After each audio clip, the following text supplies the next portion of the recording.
Greetings, one and all. Hope you're all doing great. Hope you're having a great night. I'm sure a lot of my subscribers are. That's probably why they're not here. They're probably out doing the dating thing, hanging out with each other as couples. I don't celebrate Valentine's Day, but I do uh, treat my lady well on Valentine's Day when I have one. A wife, not necessarily a girlfriend, but a wife. You know, if we just dating, I'm not really going to do Valentine's Day for you because I don't know where this is going. But I don't believe in Valentine's Day, but I just don't like a woman to feel left out. So I let them know I don't do Valentine's Day, but I'll still go get them flowers, get them something nice to wear, buy them plant-based vegan candy with no dairy or nothing in it, some really good candy. And so, ladies, just for you all, this is to you all. You know I love you.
You know what? One more time for the ladies, okay? One more time for the ladies.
You know what, ladies? Because you're so nice, you're so special, one more time for the queens.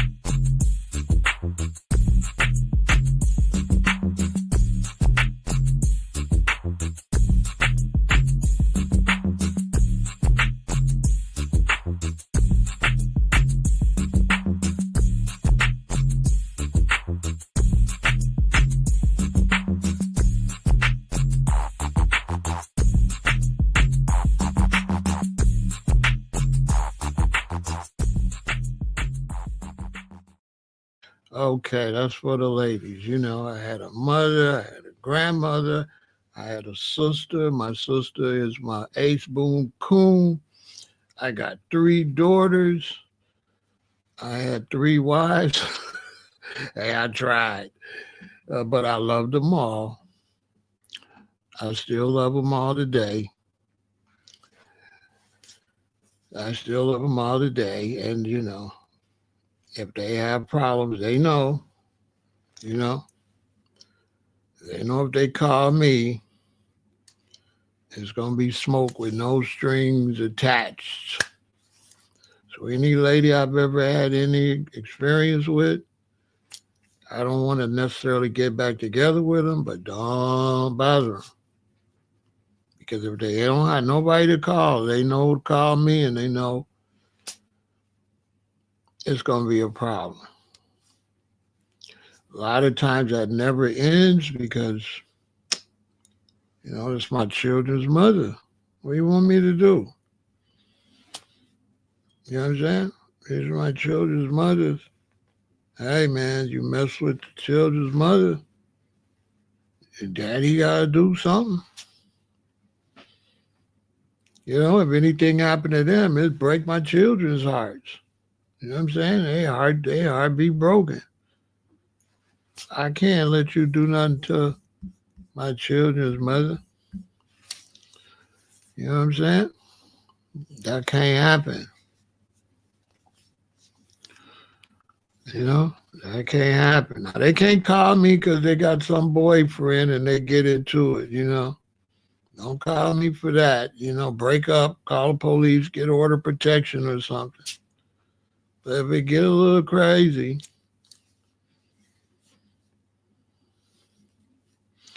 who you going to call? A Ghostbuster. You know what I'm saying? So, ladies, that's for you. You always got to love the ladies. I don't respect the holiday, but I respect the queens.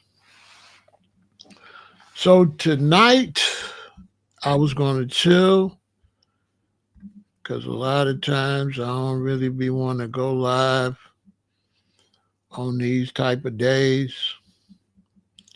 I'm just minding my business and find out, whoop,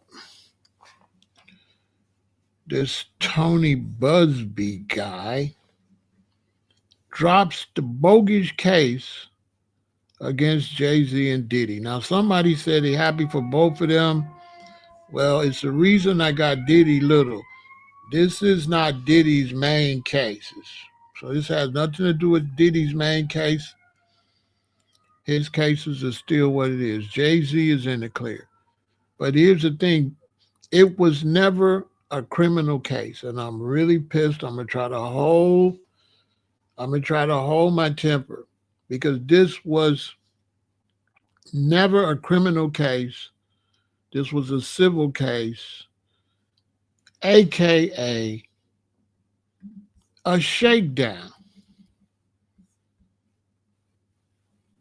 This man, as far as I'm concerned, this is what I just think, tried to shake Jay-Z down because that's who he really tried to shake down. To me, he attached Jay-Z with Diddy because Diddy's in a lot of trouble and tried to shake down Jay-Z for a civil case.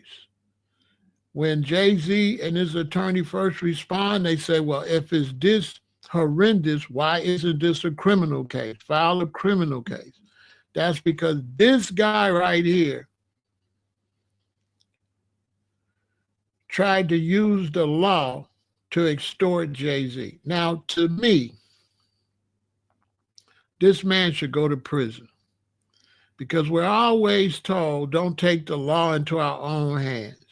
And for you to come up with this egregious scheme like that, to put that bad reputation on Jay-Z, that's a married man, that's got a lot of businesses, he's working with the Super Bowl, he could have lost jobs, people was looking at him crazy, accusing him of stuff with no proof.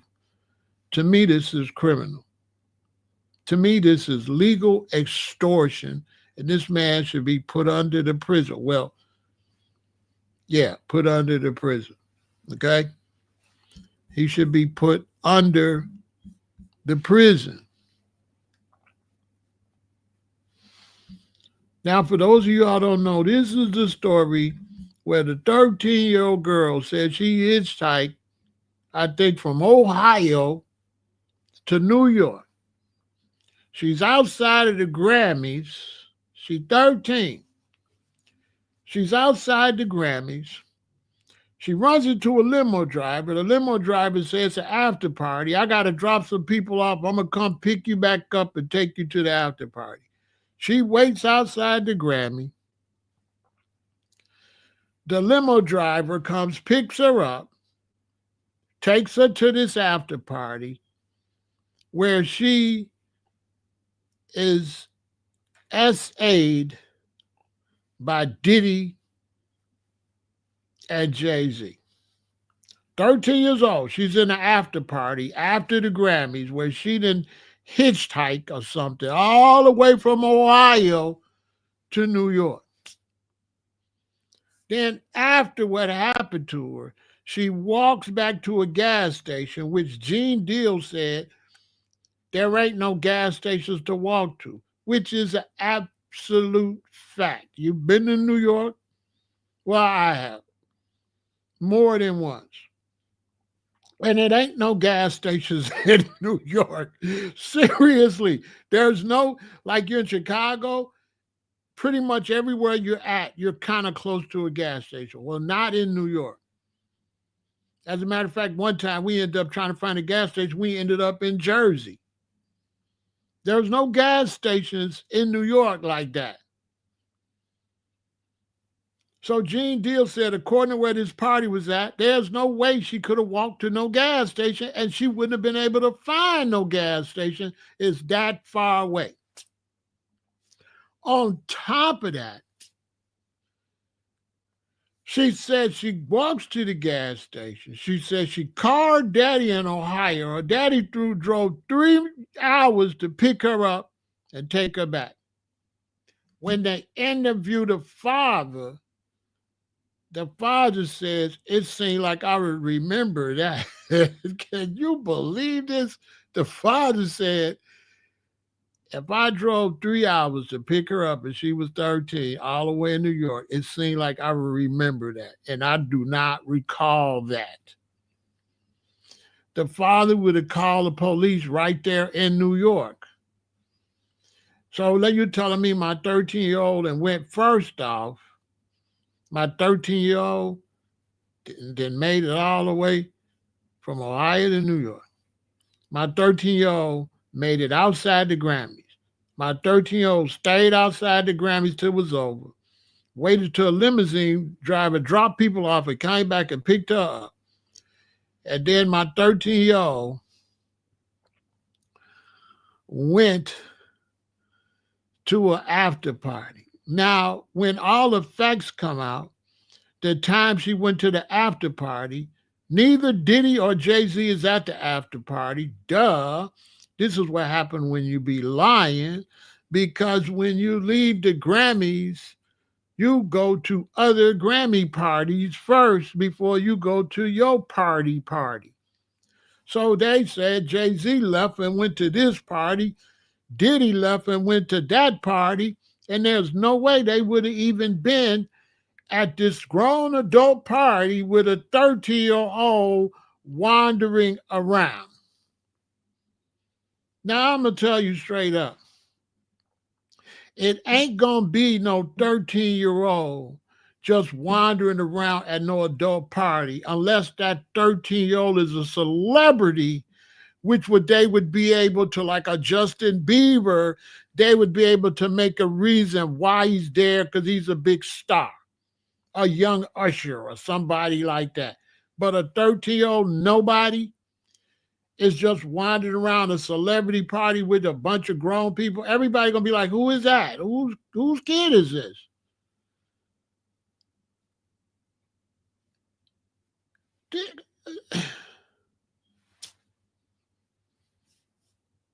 So my conclusion is He told her to say that.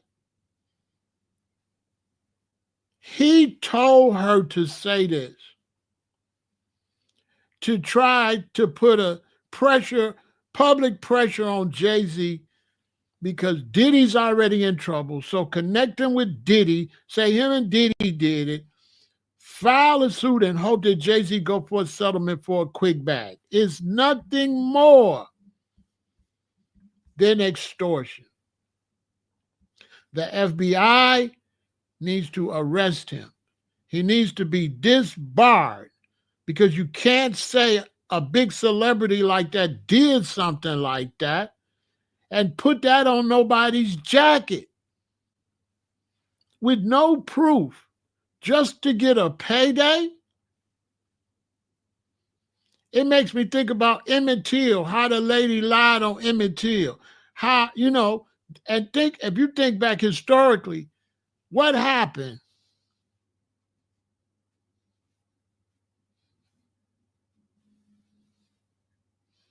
Right? What happened to black men back in the day with false allegations like that? There was a time where if that 13-year-old girl said that, a mob would have went after Jay-Z and Diddy. Now somebody's over here over-exaggerating, says, peace, bro. Please tell me why all our women mad that them people couldn't like Jay-Z. He says all our women. First off, all our women is not following this case. And so anytime you're on social media and you see some people saying something, you say that's all our women, you got to reestablish your mindset because the women I know don't even know about this.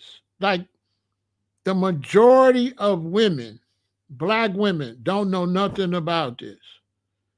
There's black women that are not on Facebook, not on social media, and don't know anything about what's going on social media. My daughter ain't said nothing about it. I got 3 daughters. They ain't said nothing. My aunties ain't said nothing. The women I be talking to, I don't know no women that is mad over this because first off, this story just got out. This is hot off the presses, so this story haven't even been out long enough for even people watching it don't know this. This is fresh off the presses. This story is only hours long. This story's not even a day long. So nobody even knows this yet. But no, our women do not want Jay-Z going to no prison. That's come on. People responded, over exaggerating. People respond if they think it's true. So sometimes when people think it's true, they say, oh, he need to be this, he need to be that. But they don't really mean that. As soon as they find out that it's not, they're going to say, oh, dang. And this is why this guy need to go to prison, because there are people that jump to conclusions and disrespected Jay-Z and all that. But let me tell you something. The black woman is not no hater of the black man. Let's just get that straight. The black woman is not sitting around hating on the black man. So because you see some sisters talking on some talk show and stuff, that ain't real life. The black woman is trying to make sure her bills is paid.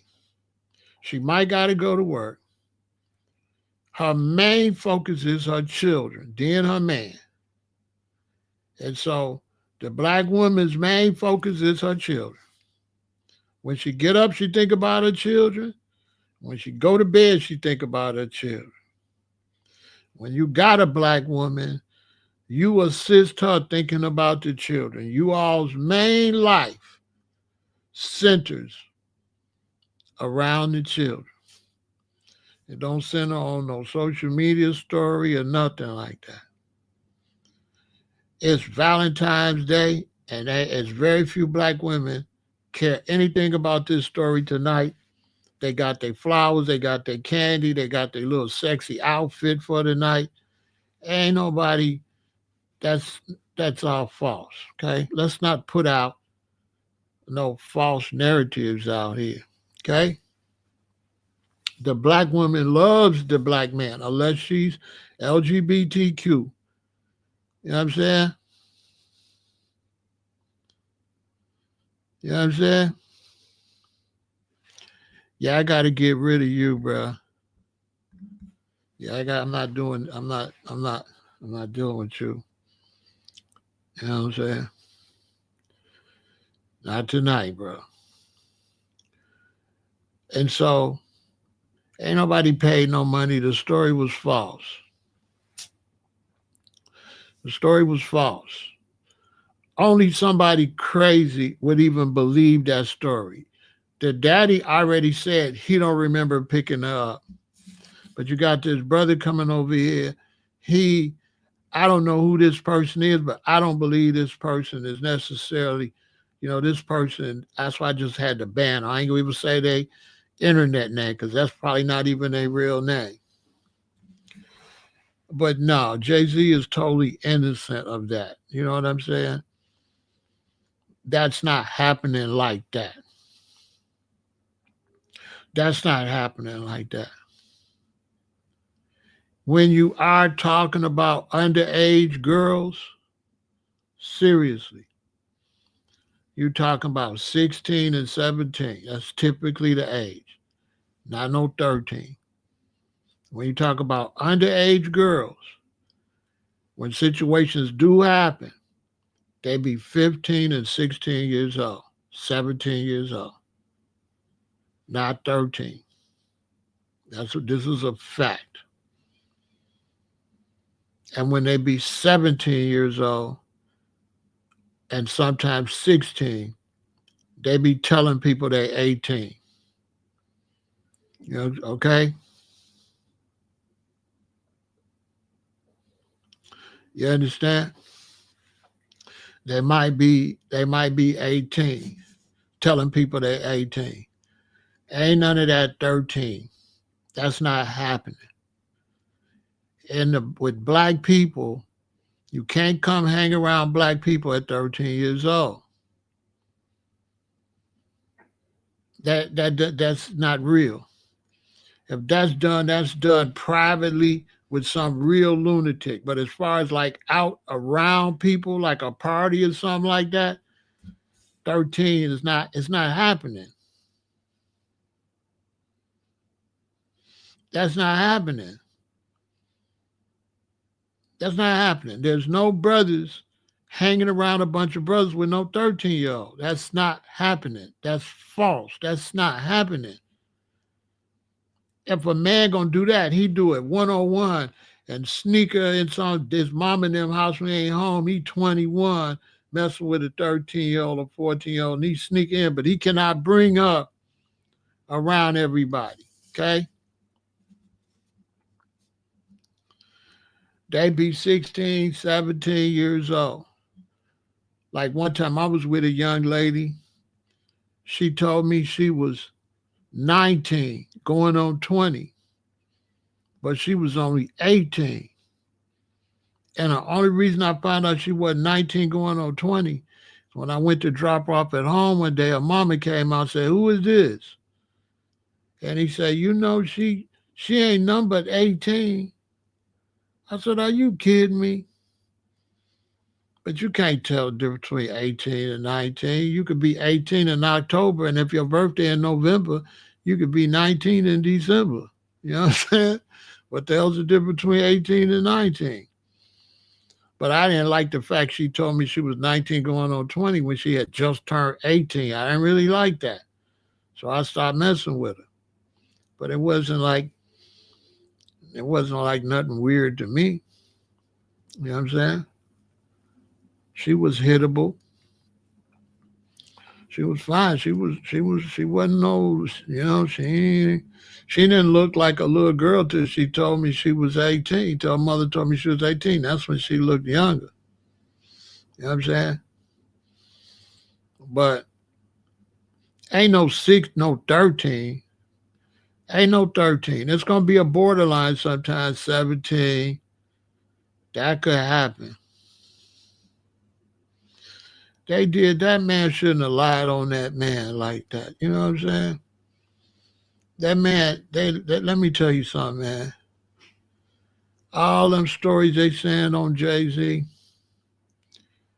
man, anybody been watching Jigga knows that Jay-Z has always been antisocial. Always. Jay-Z is not a party dude. He only gonna show up for the photo shoot. Man, I'm a good judge of character. Diddy is a party dude. But anybody been watching Jigga, Jay-Z ain't never came off like no party dude. And when he first started his career, he was young. When Jay-Z first got in the game, he was a baby. Let's just keep it real. He wasn't no grown man. All these brothers was babies, right? This is a fact. All these brothers, when they got into the game, they was babies.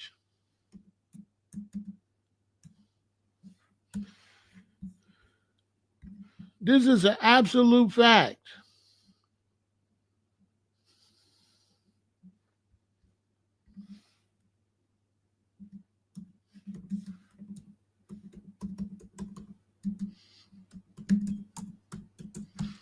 This is an absolute fact.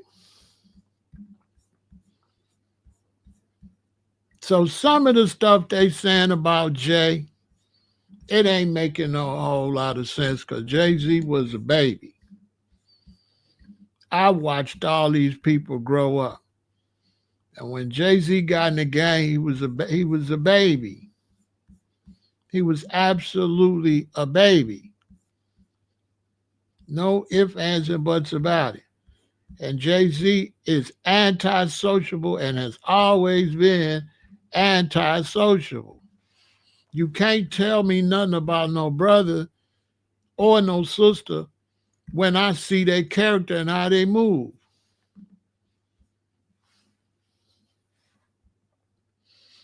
You can't tell me nothing. That's just all make-believe stuff.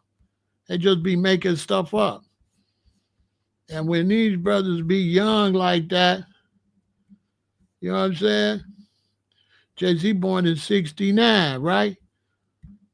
Right? Jay-Z born 1969. I'm born in 1958. But let me show you something. Because a picture's worth 1,000 words. You feel me? A picture's worth 1,000 words. This look like a grown man. This don't look like a high school kid. Early college.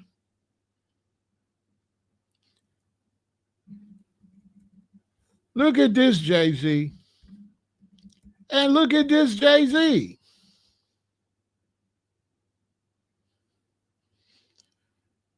That's a baby. And gonna be a baby another 3 or 4, 5 years after this.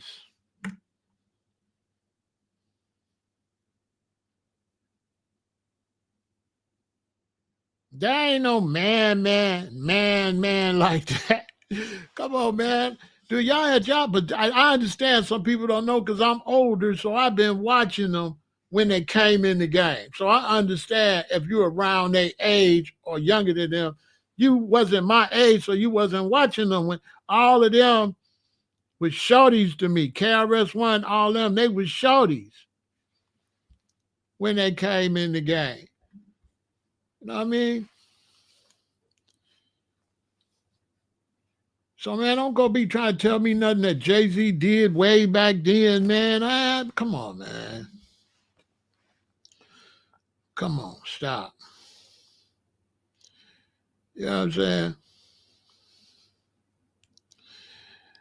Yeah, Linda, that's really messed up, y'all. Think about how messed up, and think about how they used to do black men back in slavery and back in Jim Crow. Like, this has been always a serious problem with people lying on black men. This what happened to Emmett Till and a lot of others. The lady said Emmett Till touched her and he didn't. Women used to cheat on their husband and their husband bust in the house and the man run out the back door. And rather than the white woman tell the husband that it was his best friend, she tell him a black dude did it to make it look like she was abused. Because if he find out it was his friend, he gonna take it out on her. But if she says somebody forced her, then he gonna go defend his wife. He gonna find me out there where she said it was me, and then they come and kill me, and I didn't have nothing to do with it. You feel me? So this man, cannot believe that they letting this man. On top of that, y'all, they find out he didn't even have the right to practice law in New York. You know why? He wasn't going to practice no law. He was going to try to pressure Jay-Z for a ransom. It was extortion. He figured Jay would pay it off real quick.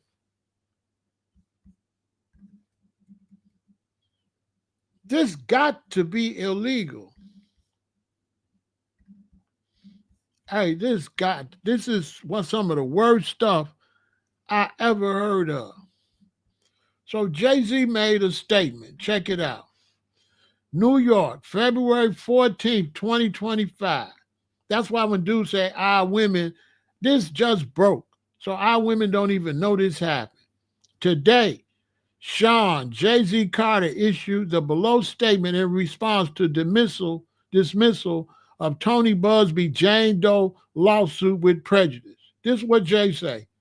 Today is a victory.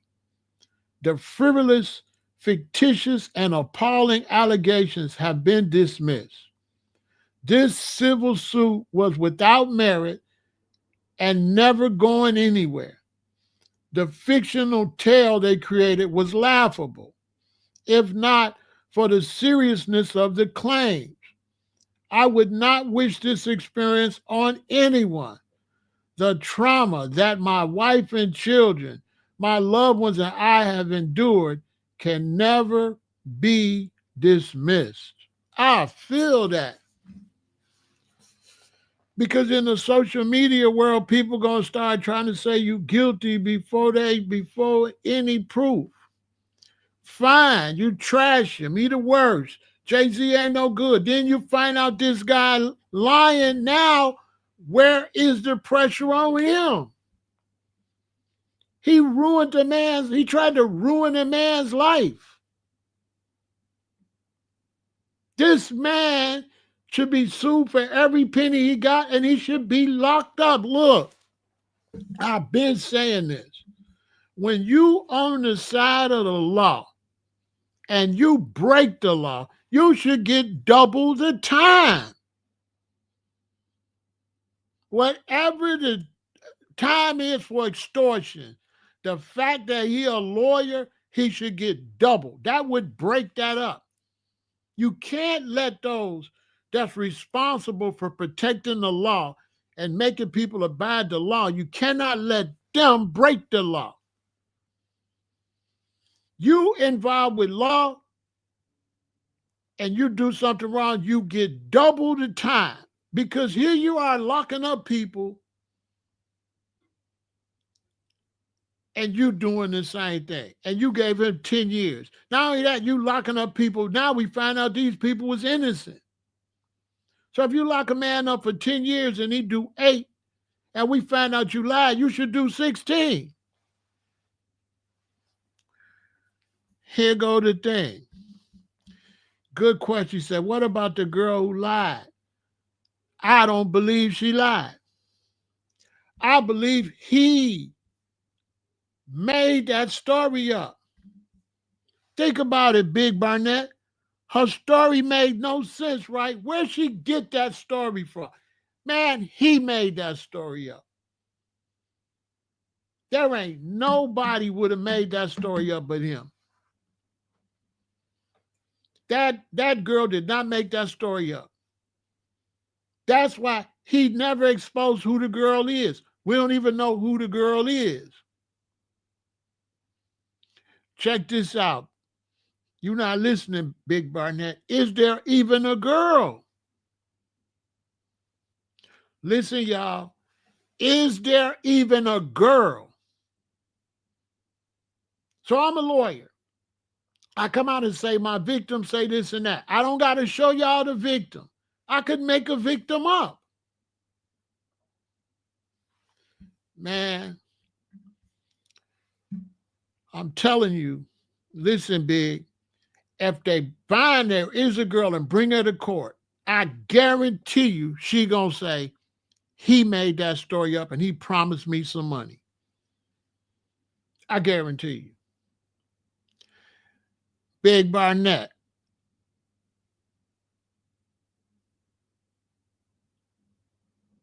Yeah. Yeah, he could have made up a story with a fictitious person and tell them and take somebody and make them be at a scene they wasn't at.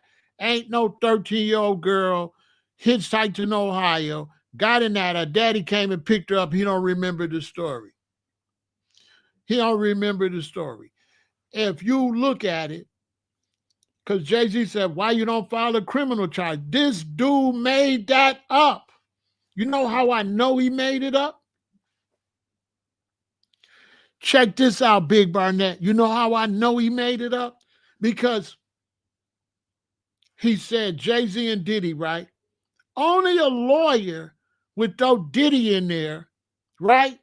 Because why did he throw Diddy in there? Because Diddy's in a lot of trouble. So what he did was he made up the story, had the girl, told her what to say, made up the story that it was Jay-Z and Diddy, because that put more pressure on Jay-Z because Diddy's already in trouble. They got video of Diddy doing stuff to Cassie and all that. So he come up with a scheme. If I connect Jay-Z to Diddy at the hip, Diddy in so much trouble, Jay-Z will be trying to get out of it and he'll pay me. That's what give it away.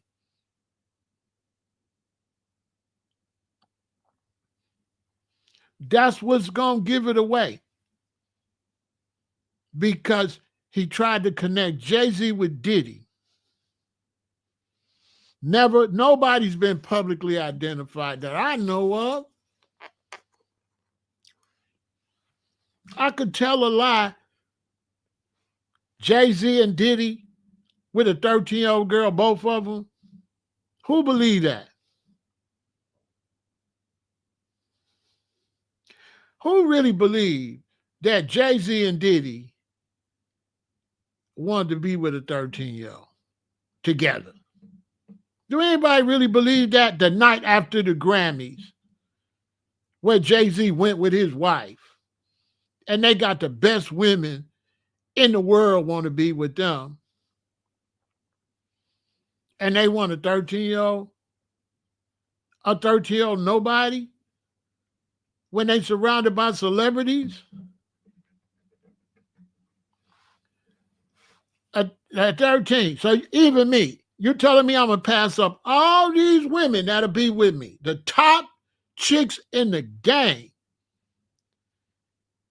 And me and Jay-Z, we want to pick some weirdo 13-year-old that probably don't look like nothing. And we're going to pass up Rihanna. We're going to pass up all these movie stars that's going. We're going to pass up the top models in the game, the top video vixens in the game. They all there and they going. We're going to pass them up. Some big old thick some big old thick fine women for a 13-year-old. Who believe that? On Grammy night. Hey, listen, y'all. Okay, come on, brothers. Brothers, help me out. On Grammy night. Bro, what brother here would go out on Grammy night and you trying to hit a weirdo 13-year-old nobody don't know, and this Grammy night, and it's all the baddest chicks ever, and they going. And you're like, nah, I'll pass on Vivica Fox. I'll pass. R. Kelly not even going to do that. R. Kelly not going to do that. R. Kelly going to go for Aaliyah. He not going to go for that. When R. Kelly allegedly was with the girl on the tape, that was just him with nothing to do in the city. That wasn't no big star night. When he got with that girl, that wasn't no big star night. Listen, man, let's keep it real. You know about the allegations with R. Kelly. Let me ask y'all a serious question. Y'all think that y'all don't believe R. Kelly was with no superstars? Y'all believe R. Kelly was only with them girls? So y'all don't believe R. Kelly was knocking superstars back? Who don't believe Kel was knocking the baddest chicks in the game back? Who don't believe that?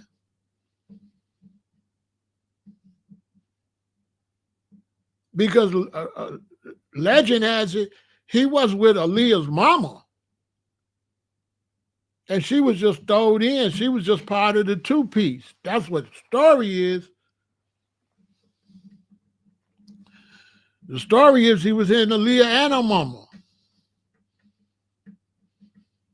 Now, I can't give no details, but I can say I worked at Trax. I worked in Studio 2. Kels worked in Studio 1.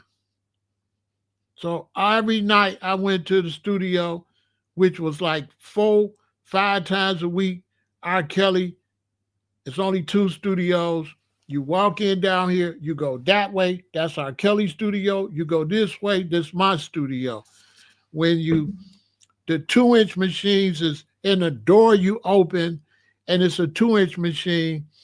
And in Studio B, where I was at, my 2-inch machine is sitting here, and Kale's 2-inch machine is sitting there. Because I never will forget the first time I went in there, and my 2-inch machine was little, and the other 2-inch machine was big. I'm like, dang, wow, I got this 2-inch and that. They said, that's Kale's. I said, okay. So I work with Kale's. I just don't tell. But I'm telling you for a fact, he did have some affinity for young girls, but not just young girls. He was knocking everything back, including young girls. So I'm telling you. It wasn't like just, no, don't get it twisted.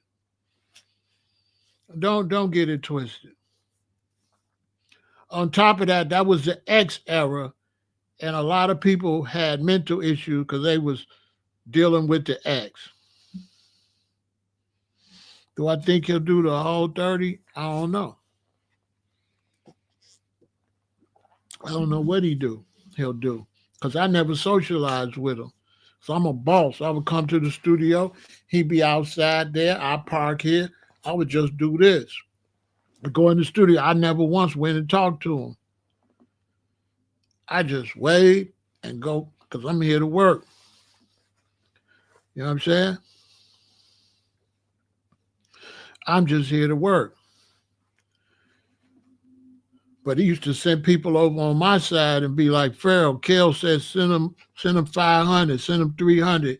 He ain't got no cash. He want to get some champagne. And I would send 300, 500 over there. You know what I'm saying? But I never went over there, but I would send the seconds. You know, when you work in the studio and you pay your time, you get a second work for the studio, and he in there to run errands and help the engineer. And they supposed to give you an engineer, but I brought my own black engineer with me. So I used the second. So his second would come in my studio. Kel say, You know what I'm saying? He ain't got no money, Pharaoh. Send him some money, get some champagne, like, bro, bro. You know what I'm saying? We was balling, so nobody didn't care. But I never really hung out with him.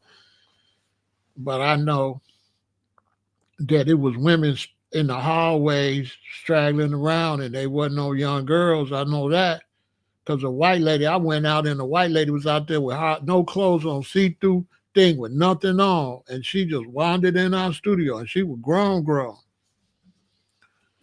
Get the facts straight. You know, he wasn't turning down none but his collar.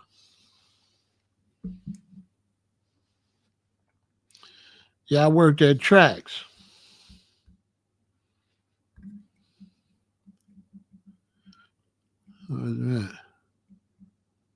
Yeah, I worked at Chicago Tracks.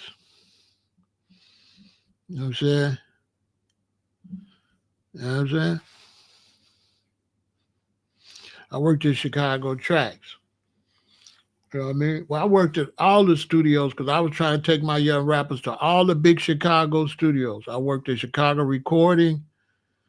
I worked at the studio that used to be the Playboy Club. It was the first Playboy Club. Now it's a studio.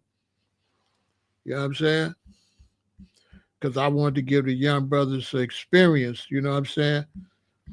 But my engineer was black and he worked at Tracks a lot. So we did most of our recording at Tracks. I liked it. It was comfortable. You know what I'm saying? Everybody be there, DMX, you know, everybody be over there. So, you know what I'm saying?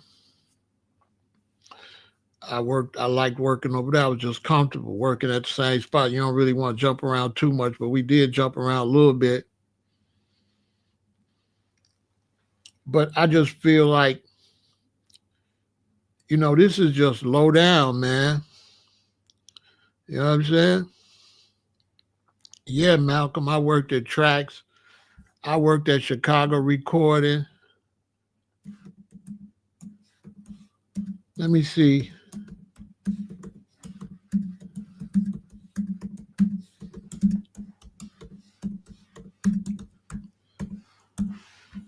I worked at the one where everybody else worked at.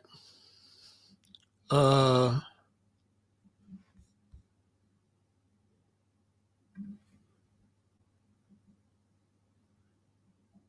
what did they change the name? What's the name of that studio? Uh, it's over there at the Palmolive building.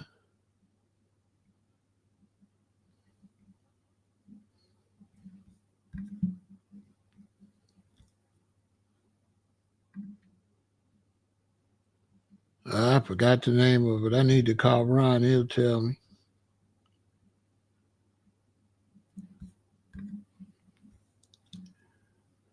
It's residential use.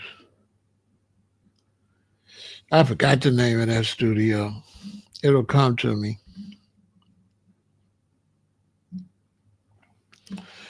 Then I worked at the other studio where a lot of rap-a-lot artists worked at. USBF2, no, it was called something else. You had Chicago Tracks.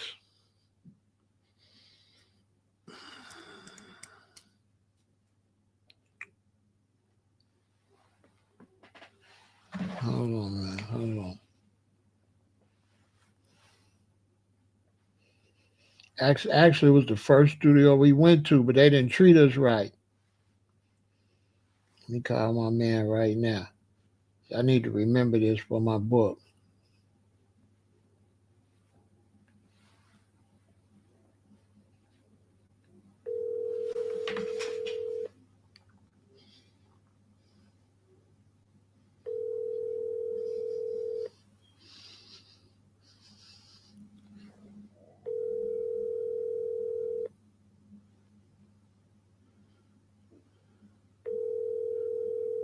No, not United Technique.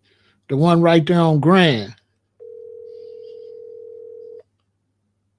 where they did all the big commercials at. That's where they shot all the big. Your call has been forwarded. That's where they shot all the big TV commercials and all of that. CRC. Yes. Yes. CRC, Chicago Recording Company. Let me write that down because when I get to that part of the book, I got to remember that. Yeah. CRC. Yep. Chicago Recording Company. Yep. Yep. CRC. That was the premier number one studio at that time.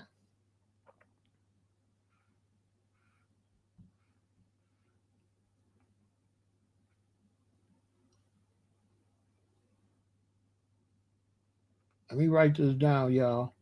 Give me a minute, cause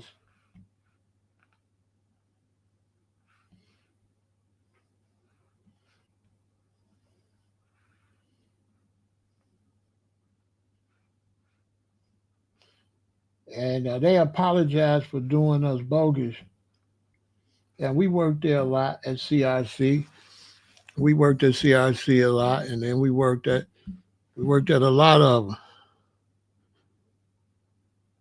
Yeah, John John. Yep, John interned there. Yep, so did John John did a lot of our sessions, and that's the black brother. Ain't that the black brother? Because it was one black brother. I think that was John John, wasn't it? It was one black brother over there. Because I work with Ron Gresham, so you know Ron. I work with Ron. Ron was my engineer. See, I met Ron one day going to deliver a package. No, going to buy something from a white dude. I was going to buy a load because I was still in the street. And when I was leaving, Ron Gresham was coming in. And he was a black brother, so I introduced myself. Hey, brother, what's going on? He said, my name Ron Pharaoh. And I was like, yeah, I'm over here. I'm getting into the music business. He said, oh, for real? He gave me his number. Then Ron hooked me up with, no, Lil Ron. Ron hooked me up with Linda Minch.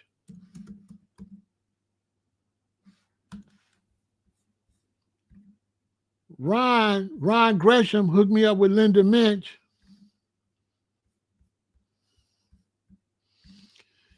And then she set up my whole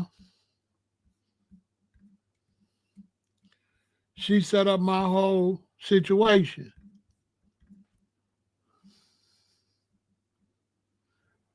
You know what I'm saying? Ron had taught at Columbia College.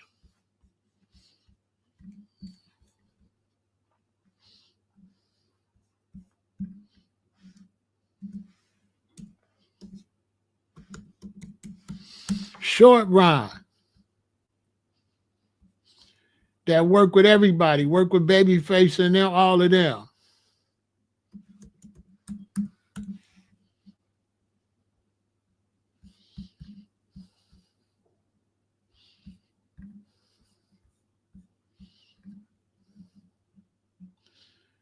That Ron.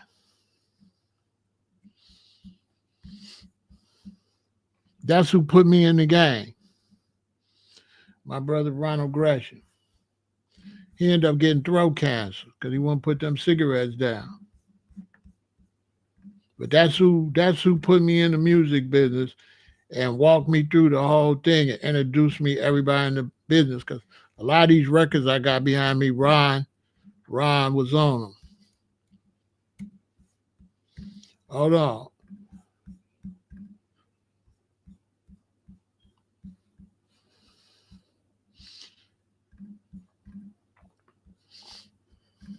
Oh, John. Oh, he is. Oh, that's good. All right, listen, y'all. This give me some credibility. So that's why I'm off subject to show y'all this. So I just ain't just making up stuff. Everything I'm saying is legitimate. You know what I'm saying? This is Ron Gresham right here, the person that put me in the music business.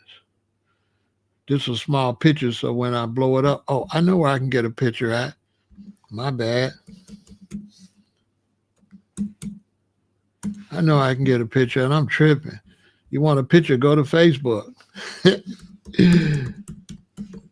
I'm tripping. I'm tripping. All I had to do was go to Facebook.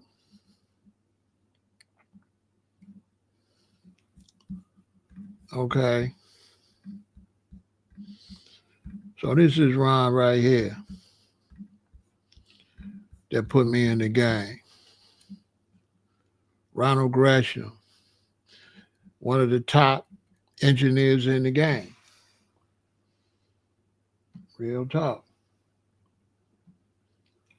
And you know, I wanted to have a black brother working for me, so I would always pay him when I could have really used the second, but I wanted to keep the brother money in his pocket.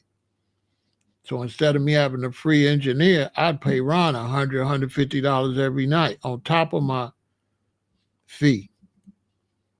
You know what I'm saying? So this is Ron right here. You see my record label right there? That's me right there.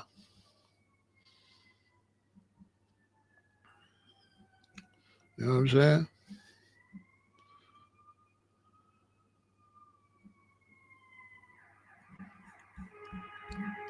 I don't know why that's over there. I got to get that off of there. But this is Ronald Gresham. Y'all should know him. One of the top in the game when it comes to music. You know what I'm saying?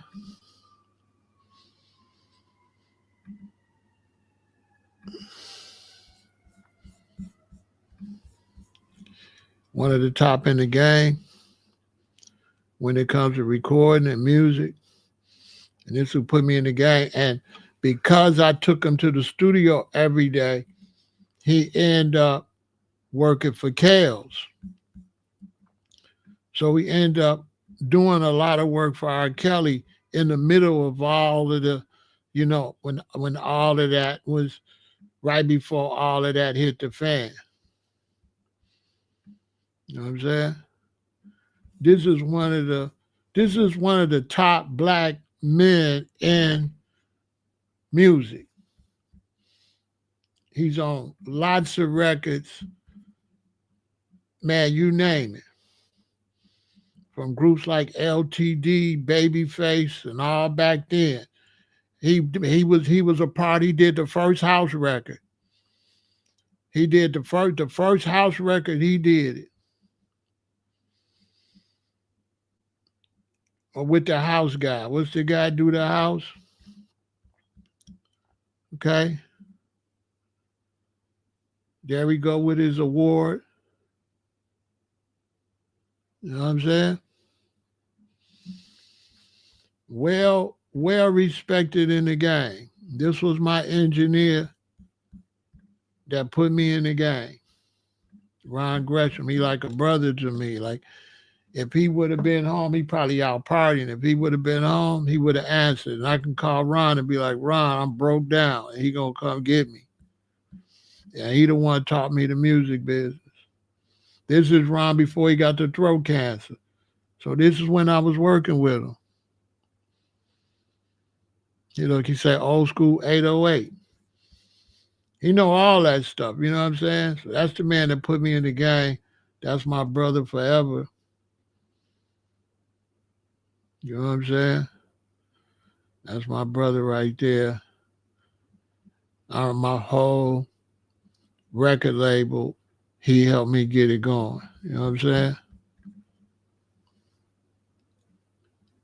This is Ronald Gresham. Super Bowl Shuffle. He should put all his accolades up. You know what I'm saying? He should put all his accolades up.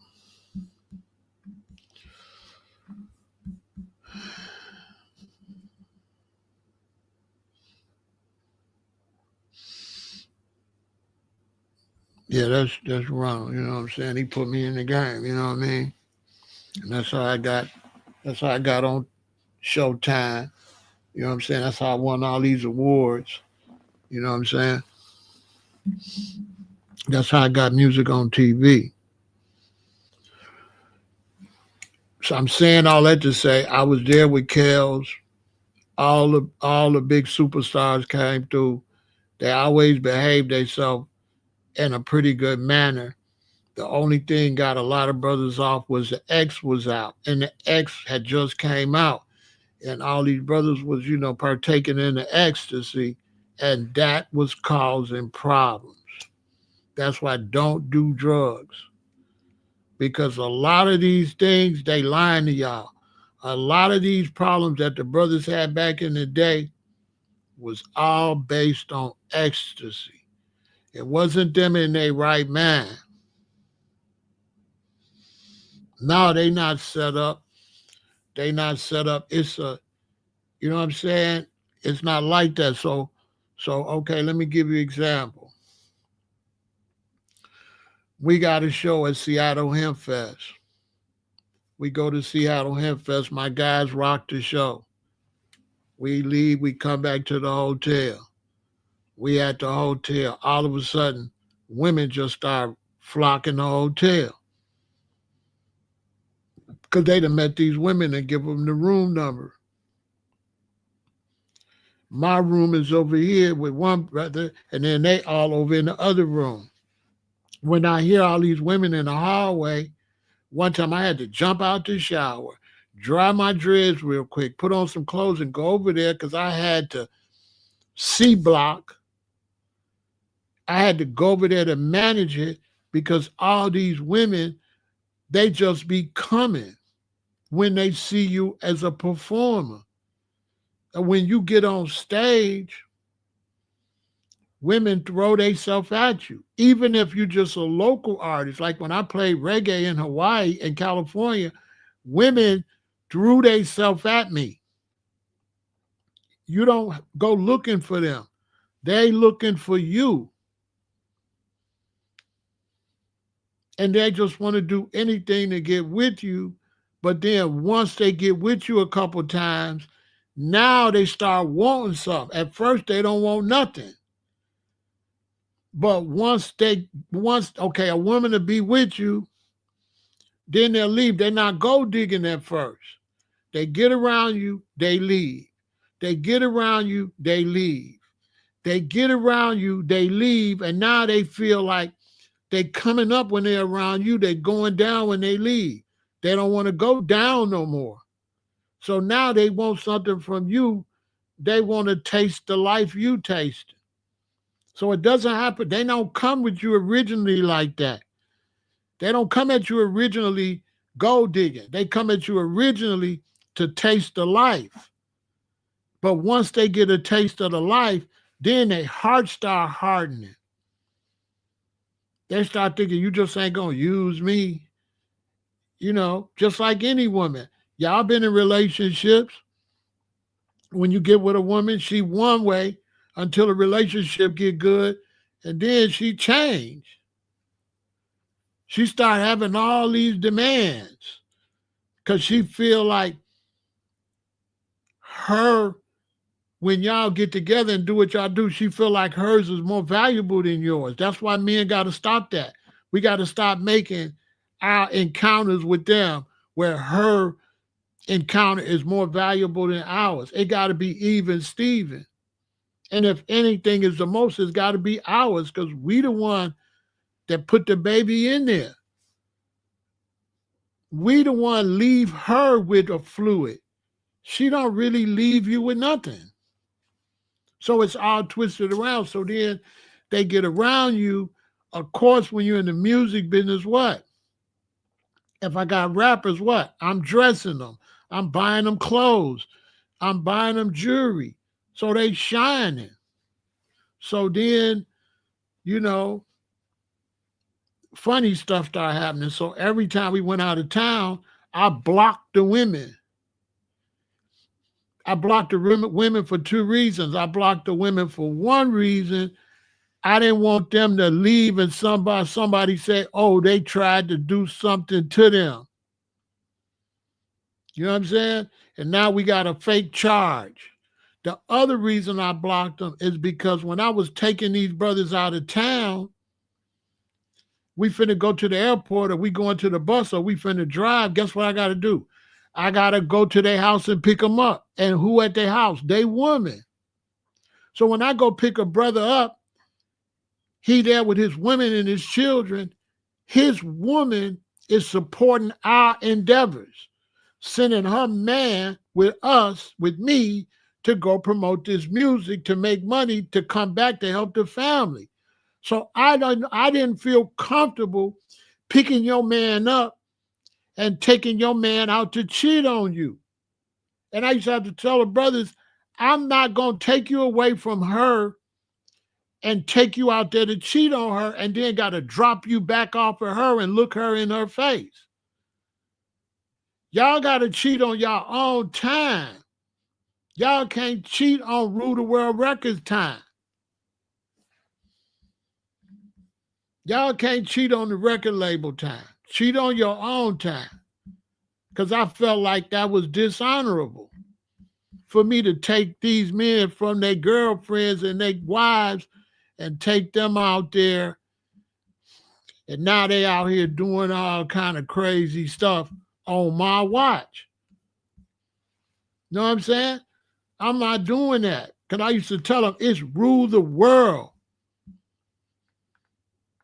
This rule the world. This not Screw the Girl. This not Screw the Girl record. This not Chew the Squirrel records. This Rule the World records. This ain't Screw the Girl records. We here to try to get some money so you go back and take care of your babies. We not out here. I'm not taking you all the way across the country to cheat on your baby mama and go back and smile in her face. When I first got in the studio, it's costing me $25 an hour now. You know, $25, $50 was back then, though. Now you can get a studio $25, $15, $20. But back then it was $50, $60 an hour. I'm doing 8 hours. That's $400 a night. And I got to get Ron Hunt. That's $5 a night. I'm recording 3 nights a week. And I'm leaving my wife to come to the studio all night. So I'm not here to play. So one day, I'm in there getting set up, and they call me up front and say, they here, the rappers is here. So when I go out in the hall, here come the rappers, like 5 rappers, and they got like 8 girls with them. So I run halfway down the hall, and I told them, I said, hey, man, listen, you got to take them where it's $50 a night. Don't bring them this $50 an hour. They got to go home. I told them, take them H's where it's $50 a night. Don't bring them here, bro. We here to work. And that's a whole nother story, how brothers don't take it serious when it ain't their dollar. It's on my dollar. I'm not paying no $50 a night for these H's up in here, Geeky and Kakan. We in here to work, bro. Y'all got to go home. Take these H's where it's $50 a night. It's $50 an hour. On top of that, I was still in the streets. So I got a thing on me and my people going off, and some of these runs I can't make. Not only am I spending $500, I might lose $400-$500 in here effing with y'all. You know, stop playing with me, you know, because I got, my book could tell you, I got PTSD.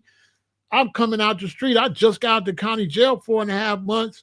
I'm living in O Block, and I'm trying to change to get to who I am now. So I ain't really, you know, I'm not cool. You know what I'm saying?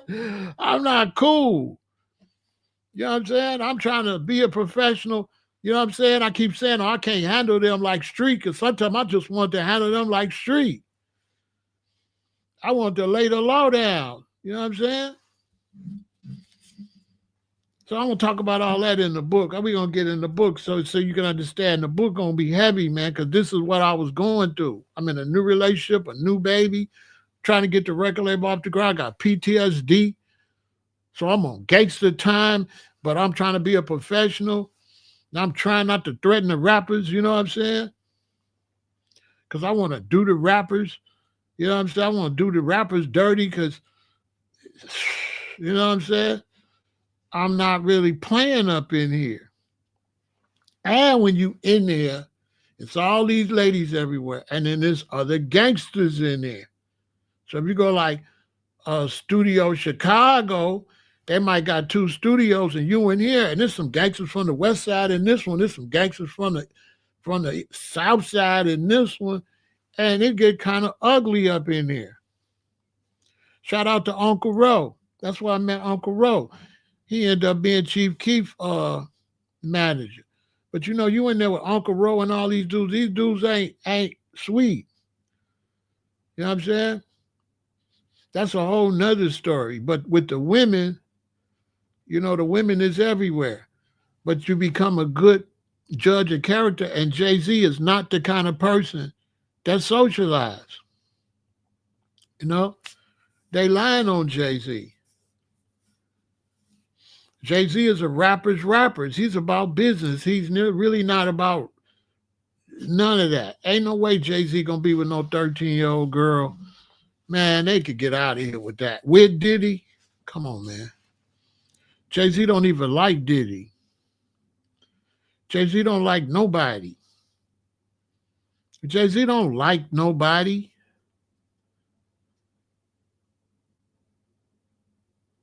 Jay-Z always planned to be number one. He always planned to step on Diddy and Dame and everybody. Jay-Z's not nobody friend. Facts. That's an absolute fact. Dude don't play like that. Dude is not going to no party and do nothing. Jay-Z the type of person gonna show up at the party. He gonna take some pictures. You're gonna blink. You're gonna be like, where Jay? He gonna be gone. He gonna be gone. He not finna be with Diddy. You know what I'm saying? He not finna do, you know what I mean? Jay-Z didn't like nobody. You know what I'm saying? The only people Jay-Z like is Big Daddy Kane. It's the only person he like in the game. He ain't give a damn about Biggie Smalls. Jay-Z ain't care nothing about no Biggie. Man, Jay-Z a beast. Jay-Z not cool like that. You know what I'm saying? Trust me, I can't tell stuff. I just read around Jay-Z. Jay-Z don't like nobody. He never liked Dame, Memphis Bleak, none of them. Cam, Jim Jones, nobody. Fat Joe, nobody. Only person Jay-Z ever respected was Kane. Period. He's a shrewd businessman. That's why him and 50 don't bump heads, because they just the same. Him and 50 the exact same. That's why they both battling for the top position. He don't rock with nobody. Dame will tell you he didn't want to sign nobody. The only way Dame got them people because Biggs, it was three men, and him and Biggs would always vote. But if Jay-Z wanted to get rid of Biggs so he could block everything, he was only about Jigger. Go watch The Streets is Watching and look at Jay-Z, how he in the whole movie. How he looking at dying crazy. You know what I'm saying?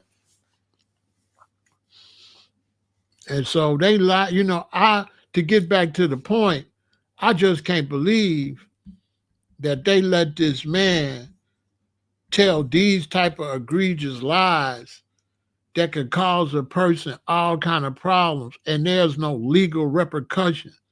You know, these lawyers, these judges, these district attorneys and state's attorneys and police, they need to be held at the highest level because they say they represent the law.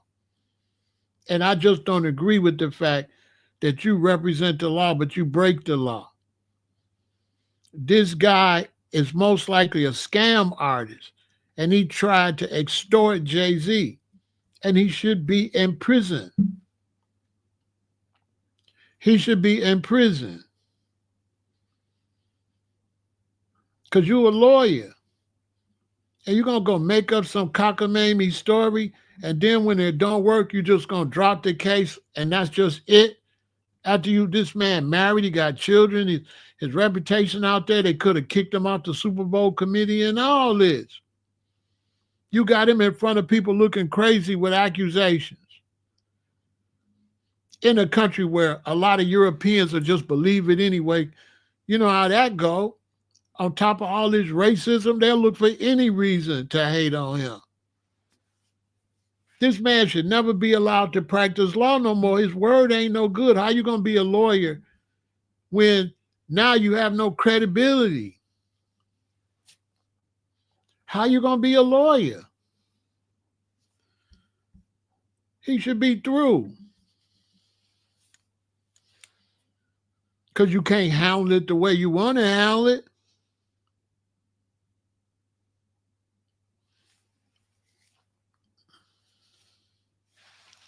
You know what I'm saying?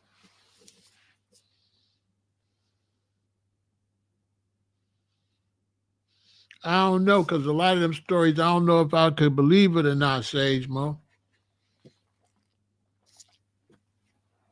When they say all them stories, I never paid attention to them, Sage. Because the internet be just trolling and just saying stuff. I learned way back in the Facebook days when I first got on Facebook. Like once we left off of MySpace, we went over to Facebook and Twitter. Those were the first two after MySpace, because MySpace was the main thing to promote music. And when MySpace kept having problems with their servers, we went over to Facebook and Twitter. And Facebook was constantly selling me bogus stories. What's going on, Aaron? I've been doing good, brother. Good to see you. You know what I'm saying? Facebook was selling me bogus stories, so I learned how to double check and triple check and don't jump on no story until I can verify it. One thing I do is when it's a story and I search it, and if it come up on Boo Boo the Fool news, Buck unheard of news, if it don't come up on CBS, Fox, NBC, I don't repeat it. If it come up on some bootleg news, I don't repeat it. Because if it's real, it's going to come up on the major. It's going to come up on Fox. It's going to come on the major. But if it's on Boo Boo and Fufu, you know, if it's on Fufu .news.com, If it's on fufunews.com, you know what I'm saying? You're at goofy.com. You know what I'm saying? Because they got me too many times. They got me a bunch of times. I ain't gonna lie. So I said, oh, okay. Oh, this how y'all playing the game? They just throw a story out there, man.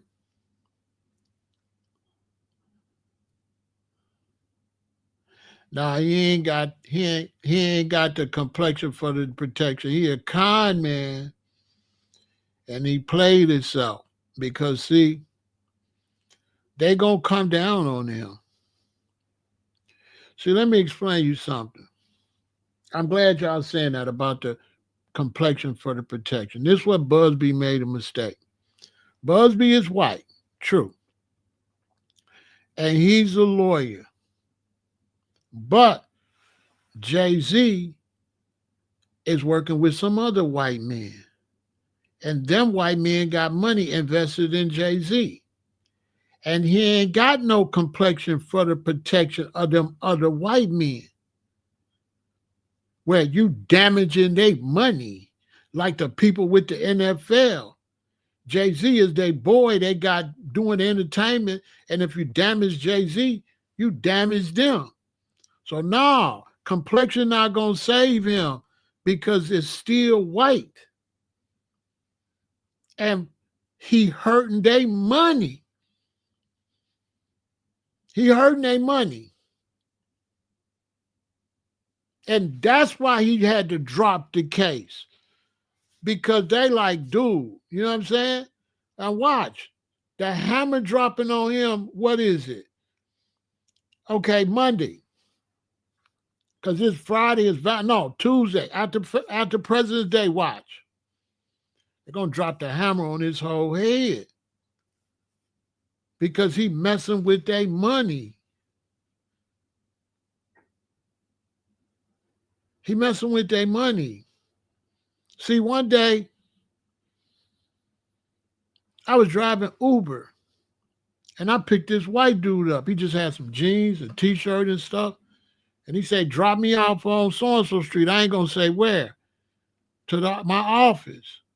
And we got to talking, and he got to talking about Lollapalooza. And he was like, yeah, I'm the guy in Rock Nation. This was the Rock Nation boss. Just a young white dude. Because I remember when I dropped him off, I said, let me remember this building. This where the money at. So when you talk about Rock Nation, you ain't just talking about Jay-Z. You're talking about a whole conglomerate of people that's got the connections to those concerts. Because I picked up the boss. You never would have known he was the boss. He just had on some jeans. He had on a watch with like a rubber thing on it. It's probably very expensive, but you can't tell. He was just down to earth, but he was the Rock Nation dude. You messing with his money. When you mess with Gilly and Wallow, you messing with Europeans' money. You mess with Cam and Mace. You messing with Europeans' money. Like right now, this is Google's money. This is YouTube. This is Google. Busby done messed up. And Jay-Z got a lawyer. So Jay-Z lawyer against you. You ain't getting no protection from the complexion because you got to go against another white lawyer and he want to down you so he could be the big man. So them lawyers on Jay-Z side, they're going to try to eat this dude alive to show everybody, I'm the big lawyer. You ain't nothing. I'm telling you, man, by Tuesday, them lawyers going to be eating him alive. That lawyer that Jay-Z paid is one of the reasons he stepped down. Let me tell you something. Jay-Z lawyer ate this man alive. That's why he had to bag down. He ain't got no complexion for the protection when it comes to money. White men, they don't do protection. They don't do that when it comes to the money. It's the money. The only color they know is green. That's all they know is cash and credit cards. They don't care nothing about you being white. They don't care. They don't care. They don't care like that. When I hire my lawyer and I go to fight my case, my lawyer don't care nothing about no white district attorney or nothing. All my lawyer know is I'm paying him, and the more he win, the bigger he is. As far as he concerned, they gotta lose. Period. Because he get money. And the more he win, the bigger he is. So now, if them lawyers could break this dude and get money, how many cases they gonna get? If Jay-Z lawyers can break him down and take his money, how many cases Jay-Z lawyer gonna get?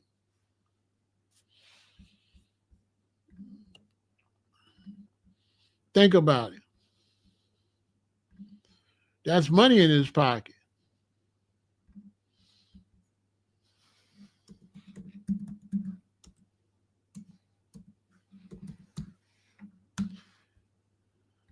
There's money in his pocket. Hold on.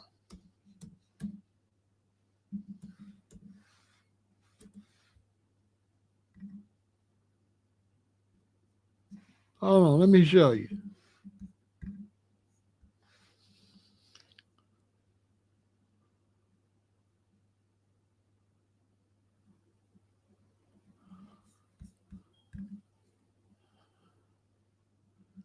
Let me show you who he playing. Let me show you who Buzz be playing with. Because this is the big leagues. Hold on. Hold on. Let me show you something, man. Man, he ain't got no protection, man. He done bit off more than he could chew. That's what he done did. Man, that man done bit off more than he could chew. That's what he did. He ain't got no protection. He ain't got no protection. He finna be fed to the wolves. You trust me what I'm telling you. That man, listen. Busby is finna be fed to the wolves. Okay? This is big bank take little bank. This is an opportunity for the other attorney to really be the man. You understand? I'm gonna show y'all how the game really go. Alex Shapiro, he in trouble. You know how much Jay-Z paid that man to get rid of this man? He out his league. Jay-Z a billionaire. He got one of the top lawyers in the game. What y'all know about him? What y'all know about Shapiro? You know what I'm saying? What y'all know about Alex Spiro, huh? What y'all know about him? Let me show you something. Let me show you who he playing with. He done bit off more than he could chew, because in this world, money talks. And if you ain't, big bank takes little bank. So he went in, he playing with a lawyer that's not playing no game. You know what I'm saying? On my soul. I'm telling you. This is Jay-Z lawyer.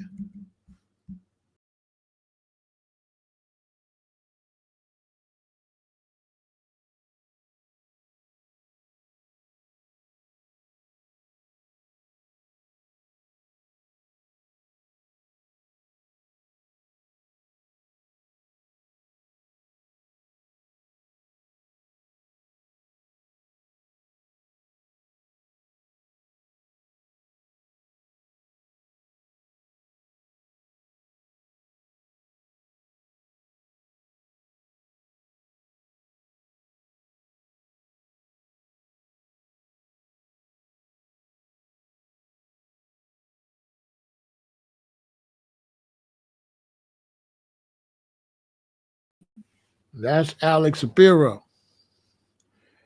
Right now, if he crush Bugsby, he gets all the top athletes, businessmen, politicians, entertainers. He get all those clients. He gets all them clients. He gets $1 billion in clients. The game cold. And this man right here, he not bootleg. This is not the person you want to play with. He is not. He is ruthless. Now it's not forgivable. This man right here is ruthless. Look at his face. Look at his face. What do he look like to you? Just look at his expression. He's a shark.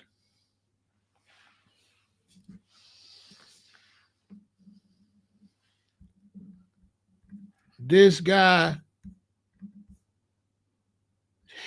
look at him and look at him.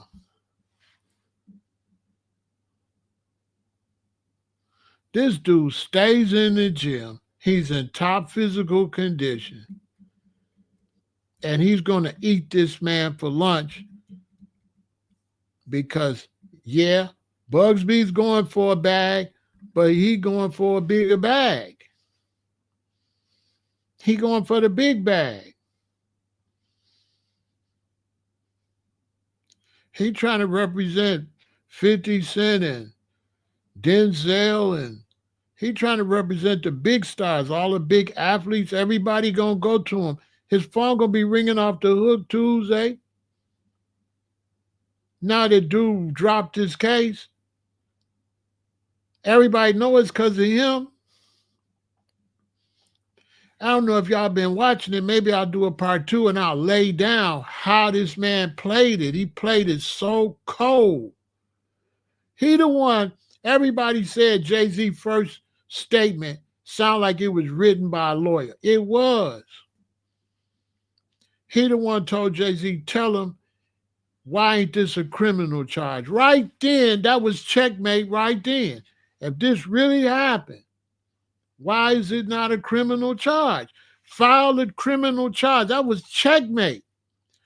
Then the other day, he went to the court and said that Busby don't even have the proper paperwork to try a case in New York, and told Busby to show his paperwork where he can try a case in New York, and Busby dropped the case. Why? Because he ain't got the paperwork to try a case in New York. Checkmate. That's why he had to drop it. He had to drop it because dude told, that man right there told this man, you don't have the paperwork to try a case in New York. Provide the paperwork to prove to us that you could try a case in New York, and he can't try a case in New York. He bootlegged. Now, the fact he tried to try a case, he might be in trouble. He might be in trouble.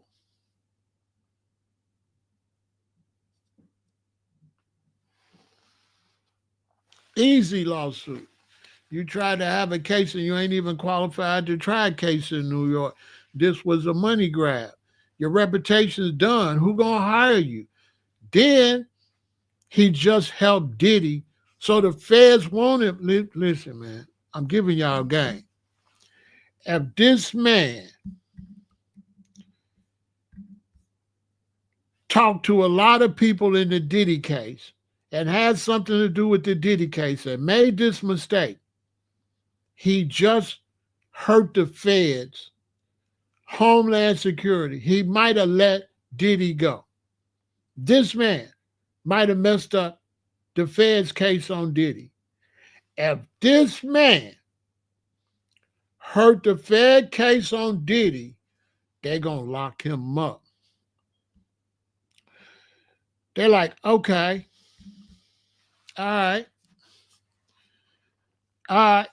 They're going to be like, all right, case dismissed on Diddy. Go give me everything on this dude. They're going to get everything on this dude. They're going to dig up this dude whole everything. And he going to prison. If he didn't dot one eye, they locking him up. Because now he might have, Diddy case is looking good. Because this fool put Diddy in it and it was all make-believe.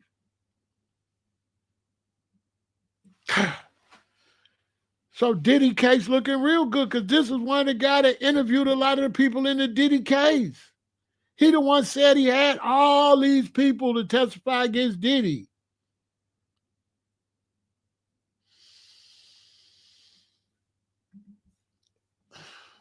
He finna be dog food if he blow this case, this Diddy case.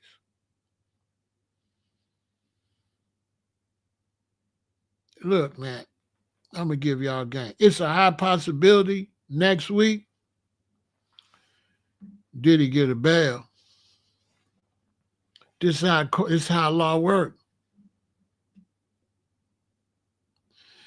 It's a high possibility next week Diddy get a bail. Hey, Big Barnett, that skin color don't work, bro. That skin color don't work. Skin color don't trump money, bro. That don't work, bro. Ask Weinstein. Harvey Weinstein got the skin color.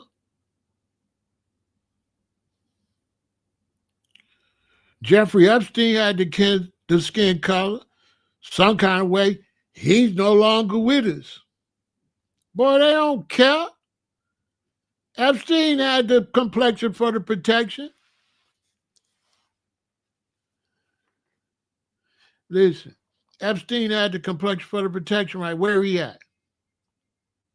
Weinstein got the complexion for the protection. Where he at? Where they at? It don't go like that. The protection with the complexion only go when you go against blacks. He not going against blacks.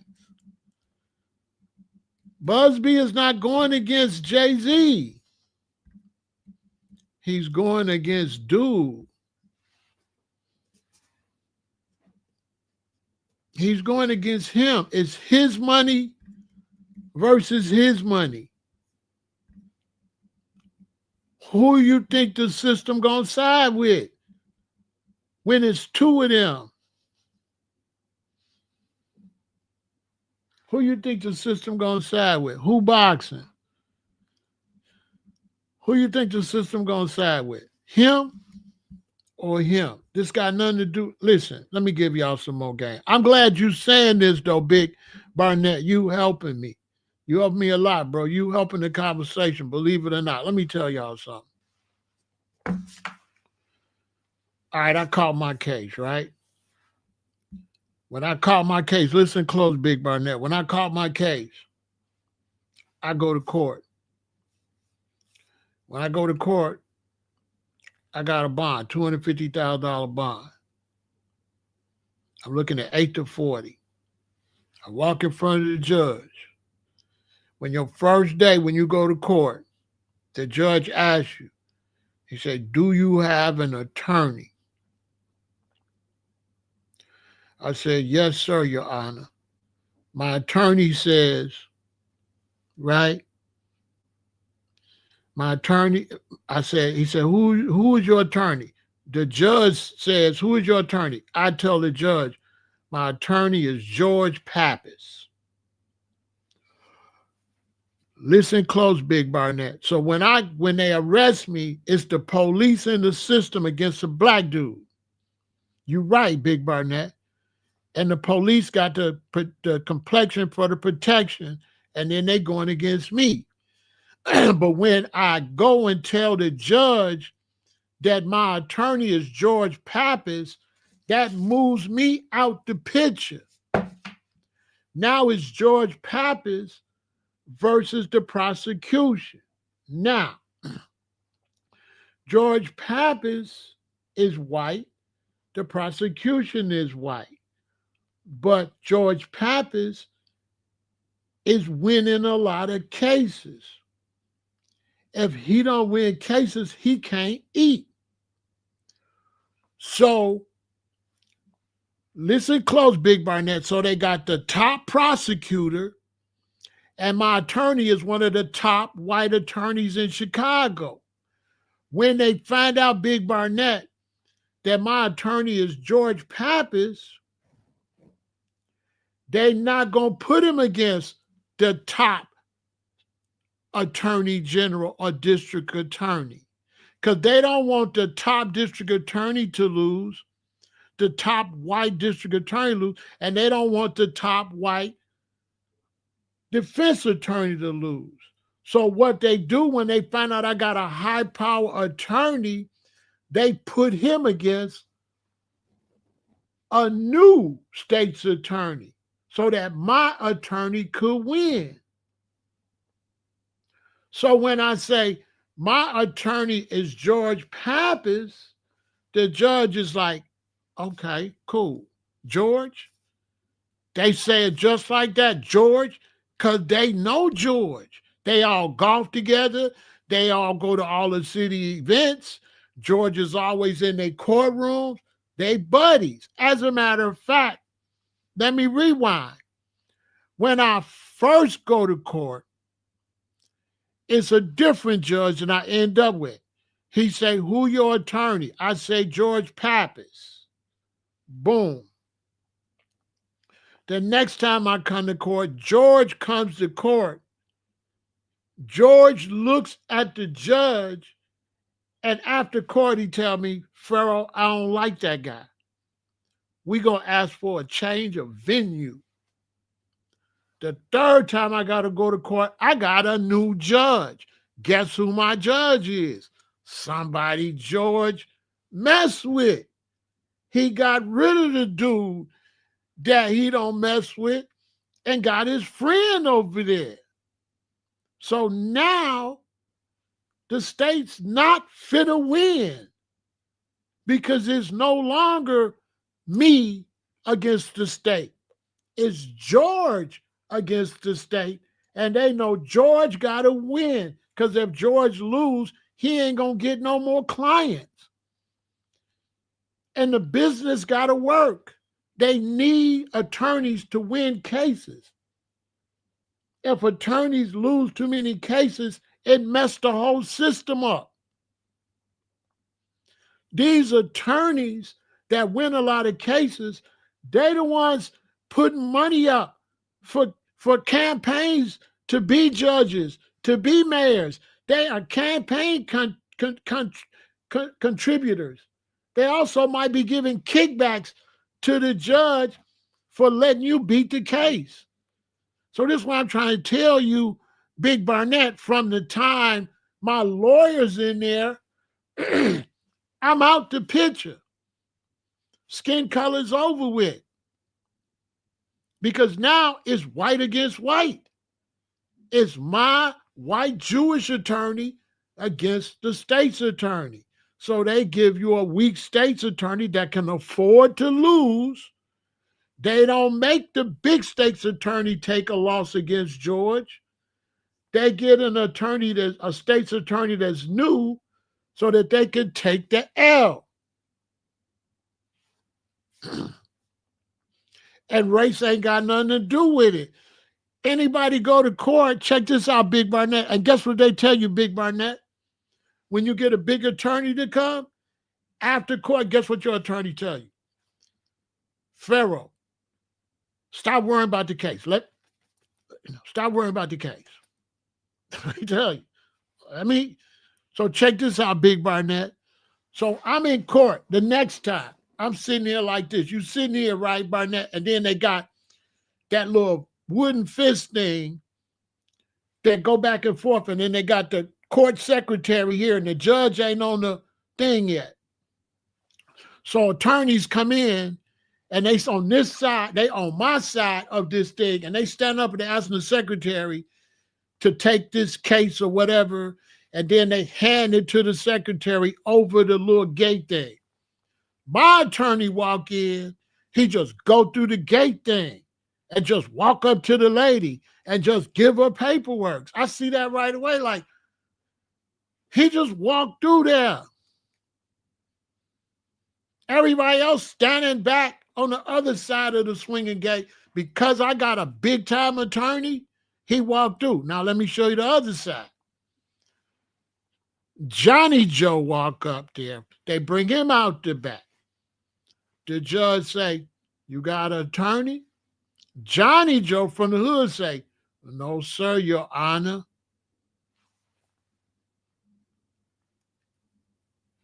The judge lean up. He be looking at him like, so let me get this straight.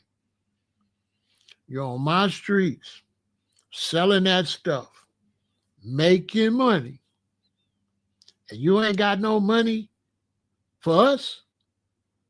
You ain't paying one of our guys, one of our attorneys? Oh, okay, you think we playing with you. Okay, give him a PD. Give him a public defender, which is a penitentiary deliverer.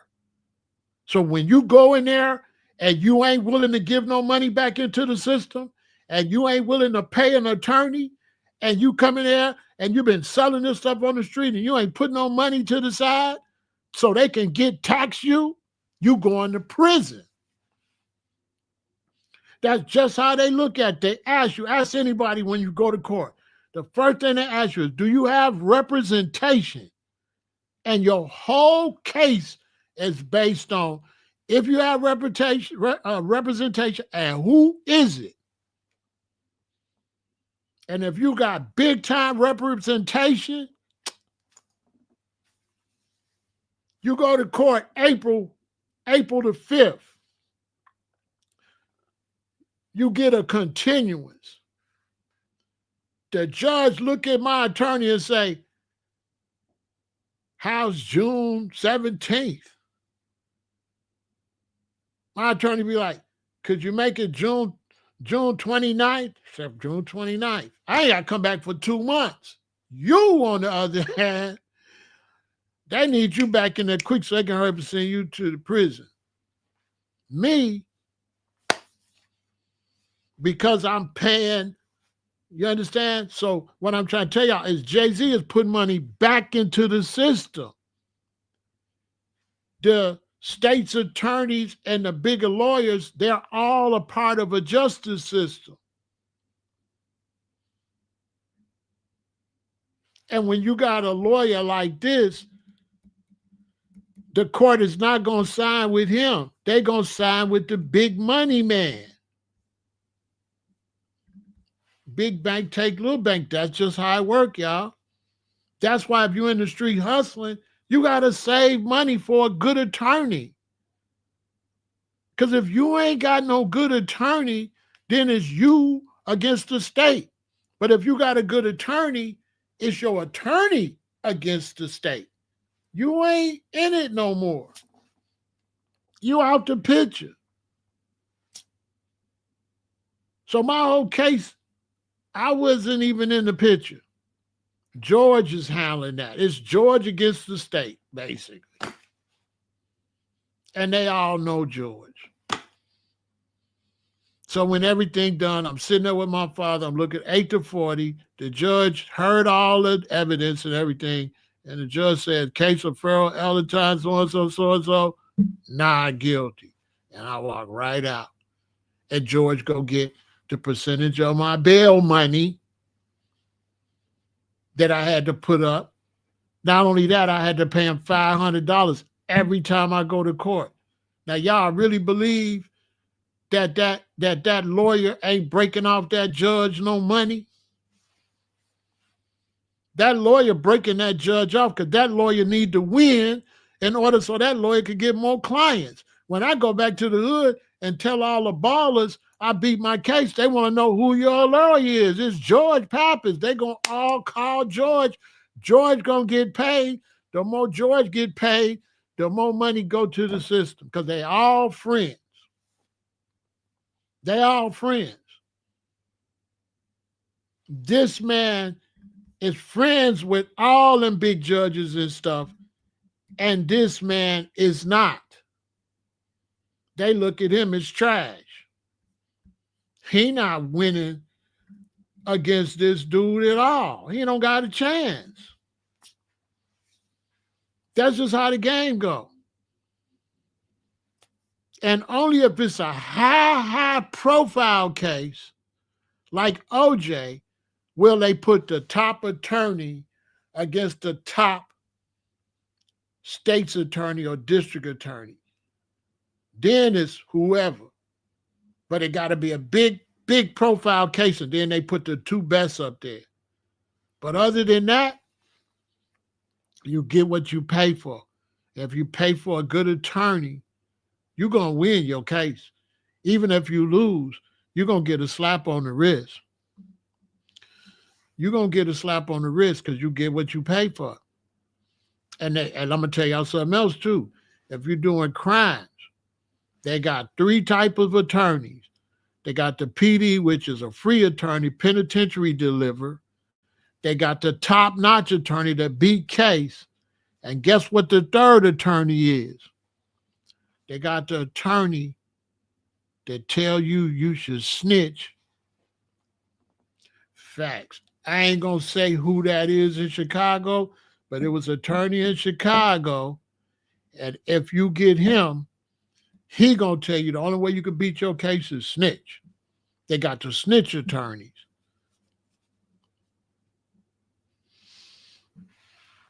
They got the snitch attorneys. Yeah. They got attorneys that if you get him, he gonna tell you to snitch. Snitch or go to prison. There's three types of attorney. The PD, public defendant, is a penitentiary deliverer. That's what we call PDs. Because if you get a public defendant, they're like, so you think the public gonna pay for you to beat this case and you went out here doing all these crimes and getting all this money out here and you ain't got no taxes? You gotta pay them. I'll tell you something else too. 3 strikes and you out. Meaning, even if you got a good attorney, you catch the first case, boom, they'll let you beat it. You catch the second case, they'll give you a light probation. But if you catch the third case, you going to prison. That's why I got out the game. Because I had too many cases, and I come back in there one more time, they slamming me. As a matter of fact, they going to tell your lawyer, we can't do nothing for them. So your lawyer going to come start talking about, we could get you lesser time. That's how your lawyer going to be talking. Your lawyer going to be, even if you got the best lawyer, he ain't going to be talking about winning no more. He going to be talking about, well, you supposed to get 19, but I can get you 3. You be out in 1.5. That's how he going to be talking. How you know that? How your lawyer know that he can't beat the case and it carry this much, but he can get you 3. He can get you 3 and you get out in 18 months because they told him that. We can't help Pharaoh, George. What we could do is woo-wop the bam, because I had a gun case first. Then I caught the big case. George moved my gun case back. I fought the case for 8 to 40 and beat it. When I beat the case for 8 to 40, now I got to come with the gun case. When I came with the gun case, the state's attorney, the district attorney's like, no, we want 3. We want 3 years. Pharaoh keep getting caught with guns. He just beat us with the other case. No, no, no. 3. He got to do 3. That's what he said. The district attorney said, Pharaoh got to do 3.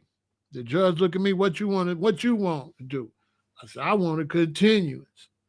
I go back, they want 3. I want a continuance. They want 3. I want a continuance. They want 3. I want a continuance. But every time I'm getting a continuance, I got to pay George every time I come to court. Finally, they say, all right, we'll take probation. I said, bet. Let's roll. Let's rock and roll. Let's rock and roll. Because that's the bottom line. Okay, probation. I said, all right, let's rock and roll. They said, we want to give you already got a gun case. Now you get another probation for another gun case. You bogus. But okay. I said, bet. We'll do that, yeah. And I changed my life. That's what my book is about. I had to make a change. That's, boy, one more strike, I'm gone. They're not playing with you in there. You understand? I'm giving y'all game. So, like, this guy is a shyster. He probably going to prison. If he don't got, if Busby don't got all his I's dotted and all his T's crossed, he going to prison. They finna dig up all his information. Anything he did. Pharaoh, so you never had to tell like dudes do nowadays? No, I never had to tell. I'm going to tell you why I never had to tell, G-Rod. That's a great question. The reason I never had to tell, and I'm going to tell y'all why. For young brothers watching me, I never had to tell. I'm going to tell you why. Let's say they catch me and I got some illegal substances. They find some illegal substances in the back of the car. They put me in the jail cell. The police come to interview me and they say, so where did you get the illegal substances in the back of the car? I say, that's not mine. I don't know how it got back there. So the reason I never had to tell, because I never admitted that I had nothing to do with it. So there ain't nothing to tell because it ain't mine. So one reason I never had to snitch, because I never snitched on myself. The reason you have to tell is because they ask you, they say, so where'd you get that from? You say, well, I got it from so-and-so, I went and picked it up with so-and-so, and you confess. And then they say, well, once I confessed it, I got it. Then they say, well, if you just tell us where you got it from, we'll let you go. But they can't tell me to tell them where I got it from because that ain't mine. Okay? That's why I never had to snitch, because that ain't mine. Because I never snitched on me, so I don't got to snitch on you. It's not mine. I don't know what you're talking about. The only reason you got to snitch is because you done snitched on yourself. So now they telling me they're going to tell you to tell them who you got it from. So they come to me, Pharaoh, tell us where you got it from. My answer is, got what? I don't got nothing. It ain't mine. Because once I tell them where I got it from, I just confessed. I cannot beat my case. If I snitch and tell them that I got it from you, I just told on me. So they like, we got you. You just said you had it. Okay, now they can say, well, we'll give you 7. They can put a lot of time on me now to force me to tell. They can't give me no 7 because it ain't mine. It ain't mine. And I want to talk to my lawyer. I'm not answering no more questions. I can answer one question. It ain't mine. I don't know how it got back there. Don't tell them nothing, because why is you talking to the police? Wait till you go to court and talk to the judge so you can get your lie together. Get your lie together. They pull you over in your car. Where you coming from? I'm coming from this way, going that way. Don't tell them nothing. They say, well, where was you at this way? I need to talk to my lawyer. And shut your ass up. Don't tell them nothing. They not the judge. You only talk to the judge. You don't talk to the police. Wait till you get to court.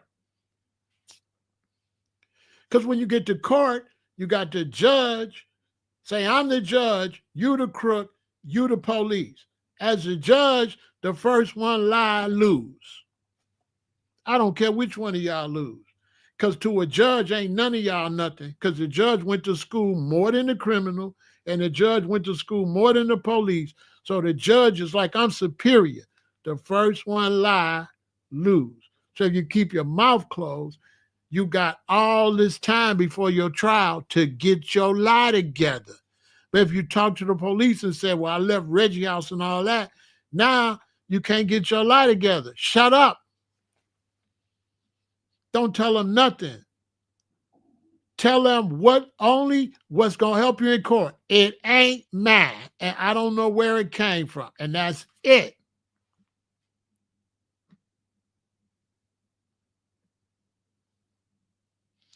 They're going to charge me with it, but the charge ain't no conviction. I don't care if them charge me with it.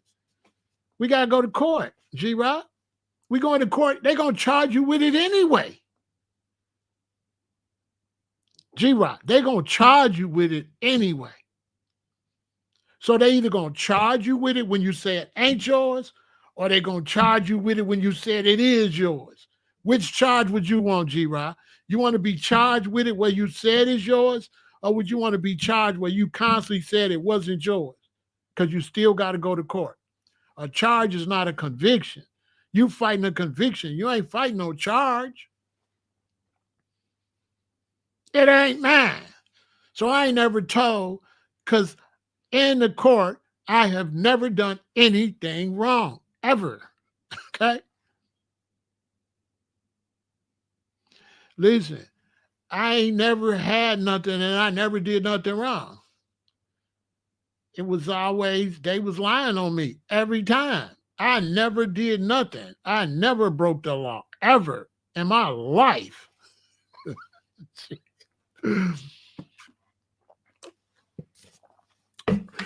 Never.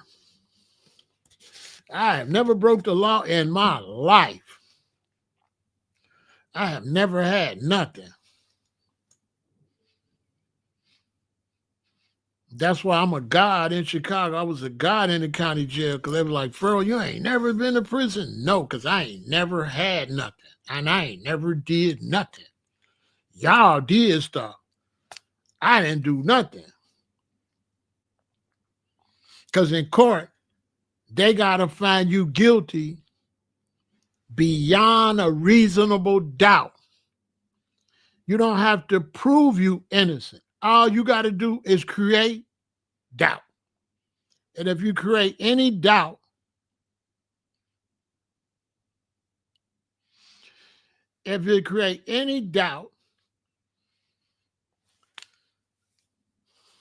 I got pulled over with my boy Calvin one time, but it wasn't mine.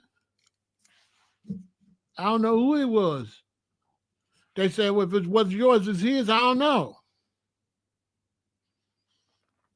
You never got caught, too, because it was always you, no other male. You know what I'm saying? No, I ain't never had nothing.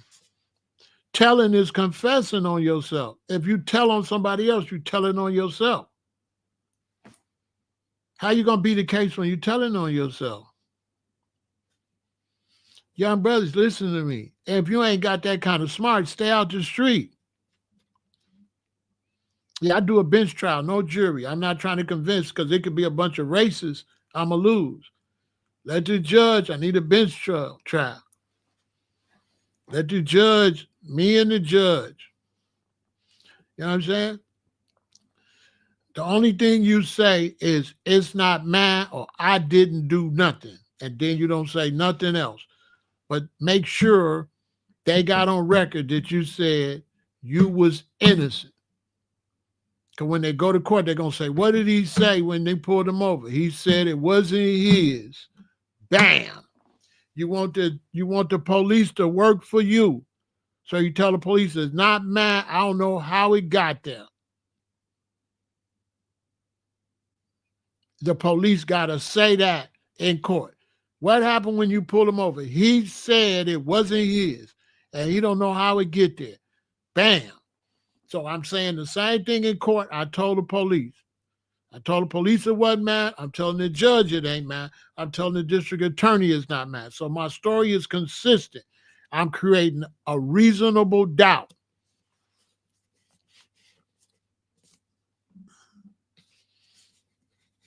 I don't know nothing. I ain't did nothing. I'm innocent. I don't do crimes. I don't do no crimes. Yana, I don't do no crimes. It's not mine. Even if you say it's not mine and say you don't do no crimes, right? G-Rock, if you say it's not mine and you say you don't do no crimes and stuff like that, and they find you guilty, you're still going to get out early because it's going to be on record that you always said you was innocent. That's going to help you get out quicker because they really ain't got no confession. So even if they find you guilty, they probably just give you probation. They probably just give you probation because you never confess. Everybody they got cops out and confesses. They cop out. They say, we'll offer you 3. You'd be like, okay. So they say, this carry 15. We offer you 3. They'd be like, okay, which is a confession. I was looking at 8 to 40.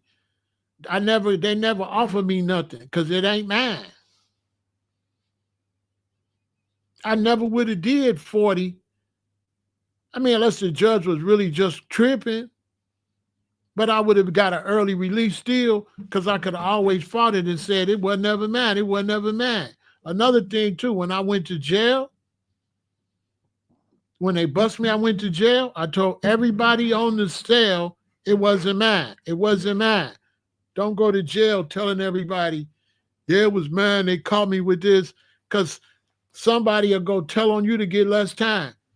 They often do 6 years. They interview your cellies, find out you told your cellie it was yours. You be sitting in court. They say, Your Honor, we call up the next witness. It be your cellie. Yeah, Pharaoh told me it was his. He said he got it from this dude named Carl.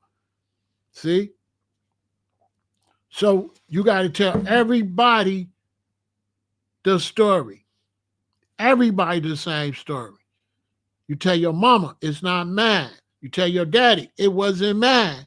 You tell all your cellies, it wasn't mine. You tell everybody, and you keep telling that story till you believe it. No, you tell that story until you believe it. You start believing it ain't yours. And you tell everybody the same story. When I beat my case, I was still telling the same story years after that. Because you got to be believable. And you got to tell the same story. You got to make everybody believe it wasn't mine. So your daddy be like, he said, what? Everybody say that. It's not mine. They say, well, how'd you get in your car? I don't know. A lot of people be driving my car.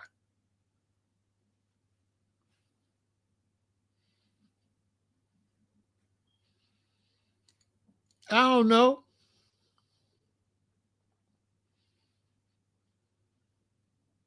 I don't know. I don't know how I got in there. I'm supposed to know. That could have been back there back since when I bought it. How I know? I ain't had it none but so many years. I ain't went and dug all back there to see if something back there. The previous owner could have left it in there. I don't know. That's reasonable doubt. That's why a lot of times we would get rental cars. Because you get a rental car, you could be like, this is a rental car. You know, get a rental car, stick it all back there, got gloves on, ain't no fingerprints on nothing. They find something. I don't know. I just rented this car. The last person probably left it in there. I don't know where it came from. Reasonable doubt. They're going to keep asking you questions to try to trip you up. You say the same thing. I don't know. I don't know. I don't know. It ain't mine. I don't know. It ain't mine. It ain't mine. I don't know. It ain't nothing. The district attorney, the state's attorney, going to ask you to the right, ask you to the left. You say the same thing. Same thing. Same thing. I don't know. It ain't mine. After my case, when I went downstairs and they found me not guilty, my lawyer said, Pharaoh, I have never seen nothing like that in my life. Because at first, he went off on me and said, why don't you shut up there? And I said, why don't you shut up? I'll pay you. And the whole lunchroom looking, you know, you shut up. I'm paying you. You shut up. You shut up. Because I was working my number. They would ask me like, so why do you think the police pull you over? I say, that's all they do is pull over black people and harass us and racial profile us. You know, I was giving them the business. One time they said, tell us what happened. I said, the police got out the car and walked up to my window and called me the N-word and said, N-word, get out the effing car. The police was mad. No, I didn't. No. That they tried to get me frustrated, but I didn't get frustrated. What I did, I got them frustrated. I was always smooth. And I always talk to the judge. Like the judge is right there. So the lady say, so where'd you go? I said, I went to the right, I went to the left. She come back. Where'd you go? I went to the right, I went to the left. She come back 3 minutes later. Where'd you go? I look at the judge. Just answer the question, Mr. El-Aton.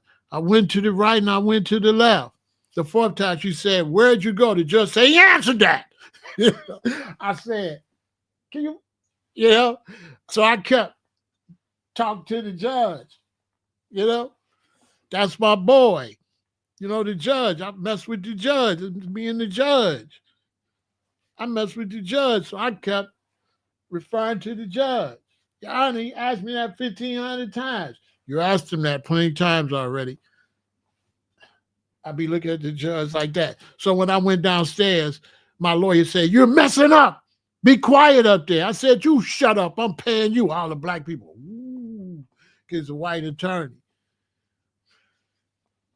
But then when they said not guilty, my attorney said, Pharaoh, I had to apologize. I have never seen anything like that. He offered me a job. He said, you want to come and work for me? He wanted me to work for him. You know what I'm saying? For real. Shout out to George Pappas. He'll tell you. He ain't lying. He watched me do it. I don't get frustrated because I didn't do nothing. I am innocent. Look at me. Do I look like I do anything bad? I don't do bad stuff. Bad stuff is for bad people. I'm a decent, hard-working, great citizen. Basically, I would never do that, what y'all accusing me of.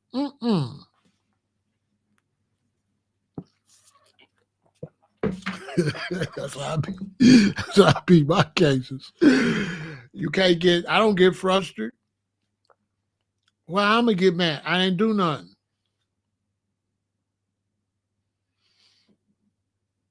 The state's attorney try to get you mad. My point is that it's my attorney against the state. Once I get a good attorney, all I got to do is stick with my story and let my attorney do all the battling. Because my attorney going to cross-examine the police. So that's what I'm telling you about this case. Jay-Z ain't got to say nothing. He finna do all the talking. And he's in big trouble because he smells blood in the water. And this is a big bag for him if he could destroy him. If he can destroy him, that's easily $1 billion over about 4 or 5 years he'll pull in. He'll pull in millions. If he disgraced Bugsby, he'll get all the top clients that have trouble, all the NFL players that get in trouble. Everybody going to be calling him. So he's got a lot on the line. You know what I'm saying? They talk themselves in trouble. You're 100% right. But my point I'm trying to teach everybody is let your lawyer do what he do and save your money. If you want to be out here, whether you're a businessman or a criminal, you got to have money. You got to have money. You should always have lawyer money. Period. Always. Unless you're a good guy. But if you're doing some type of big business where somebody could try to sue you, or if you're doing any type of criminal activity, so much of your money got to go for legal fees. You have to have that money put away. If you ain't got no lawyer money, sit down. This ain't, the streets ain't for you. How you out here doing all this stuff, you ain't got no bail money? It's 5 racks to get out of jail. You ain't got 5 racks, but you out here Talking about you a savage, you out here doing all this, selling all this stuff. You ain't got 5 racks. That's another thing.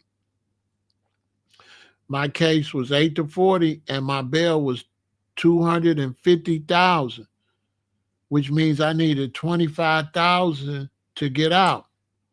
Why would I tell them I'm not doing nothing and get them 25,000? Also, if I get them 25,000, that IRS can come and confiscate it and say I got to prove where I got it from. So one reason I was in jail for 4 months is because I wasn't going to get them no 25 racks. I kept going to court asking for a bail reduction. 1 month, no. 2 months, no. 3 months, no. Like a G, I was in there with the gladiators. 4 months, okay. 150,000. Boom. My mother and father came with $5,000 cashier check. My wife came with $5,000 cashier check. My sister came with $5,000 cashier check. So there was no $10,000 for the IRS to get because it was 3 different checks.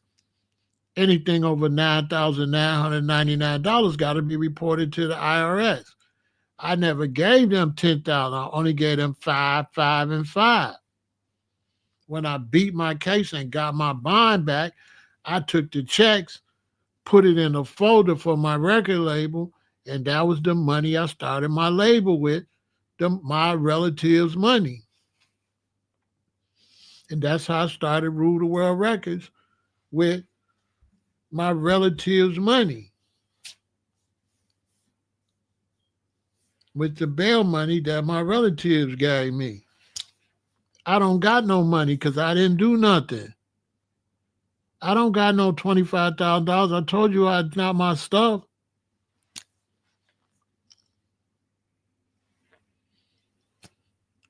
So if you ain't smart, don't be no criminal either. Like, if you're not smart,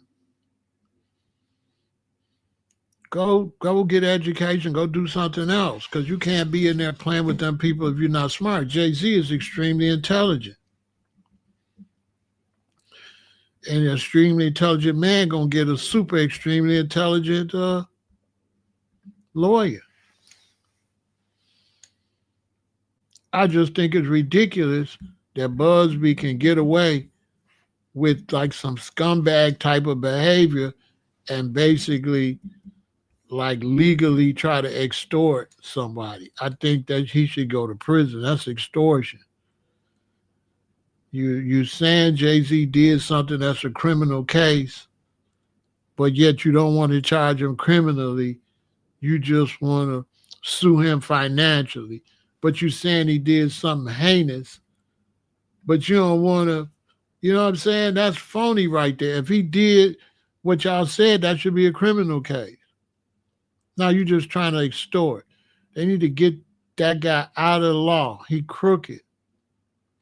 He made up a story to try to extort Jay-Z and Diddy. And he should be under the prison because he's making a mockery out the justice system doing that. So anybody got some questions before we end? Got any questions? Let's hit me with some questions and answers. We'll do some questions and then we'll be done with it. You know, that's a shame, man. You know what I'm saying? Jay-Z played it like a boss, though, but they better get ready because the lawsuit finna hit. The lawsuit's finna hit. Busby is probably finished because who will hire him now? Nobody will hire him. He can't win no cases no more. His career is done. He was already considered a crooked already. He already had a bad reputation. Now,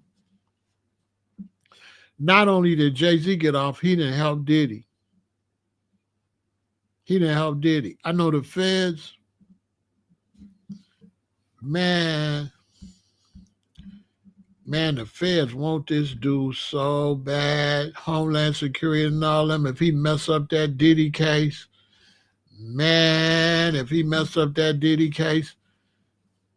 man, he is in trouble. He is in trouble if he helped Diddy walk, which he possibly have. Because now, man, Diddy lawyer definitely going to bring this guy to the stand. This guy right here, man, he might have helped Diddy walk. He going to be scum out here, man. That's why we always don't be going for that kind of foolishness that these people be trying to do. You know? That dude right there, man.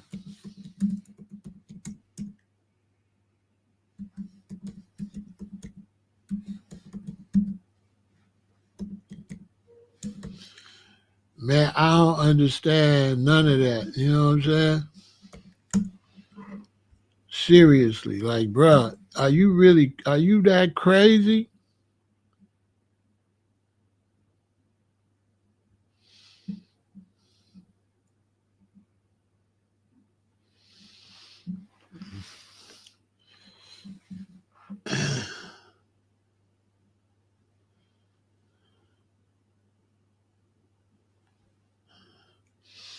I ain't never seen nothing like it, man. You know what I'm saying? Like, that man making a mockery out the whole justice system. Real talk. Man, he making a mockery out of everything, man. It's just unbelievable if they even let him even get away with that. It's unbelievable. I never seen nothing like it. I ain't gonna lie. I ain't never seen nothing like it in law myself. I just ain't never seen nothing like it.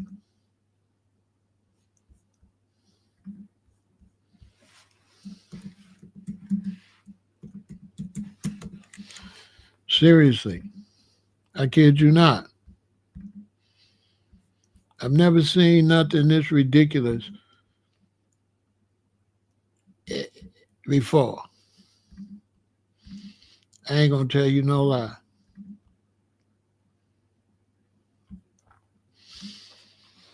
It's the most ridiculous thing I've seen any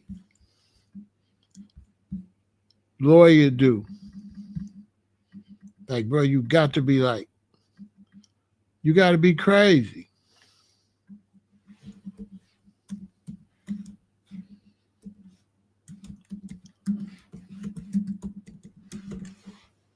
I mean, you got to be just absolutely crazy. I ain't gonna lie. I've never seen nothing like it from no lawyer like that.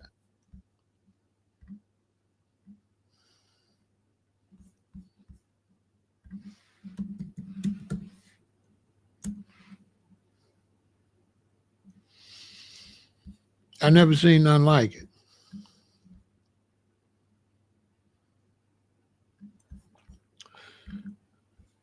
I mean, he need to go to jail.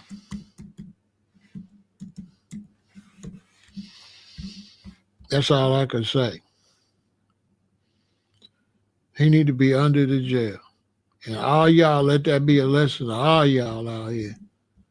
You know what I'm saying? Like, you know what I'm saying? Don't be trying to do people dirty because it'll fall back on you. You know, you reap what you sow out here. If you can't get nobody fair and square, you know, and you get to a point you just making up stuff because you want money so bad and you so thirsty. You know what I'm saying?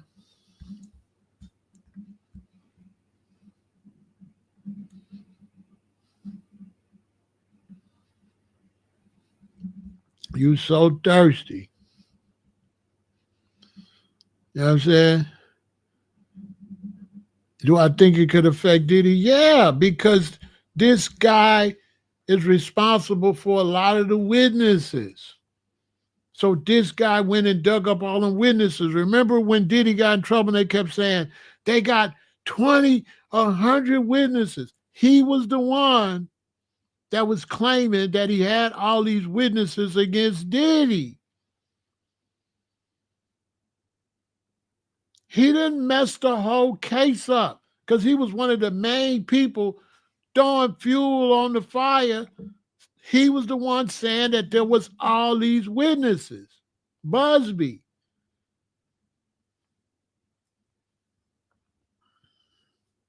Him and the black chick. There was a black chick saying it too.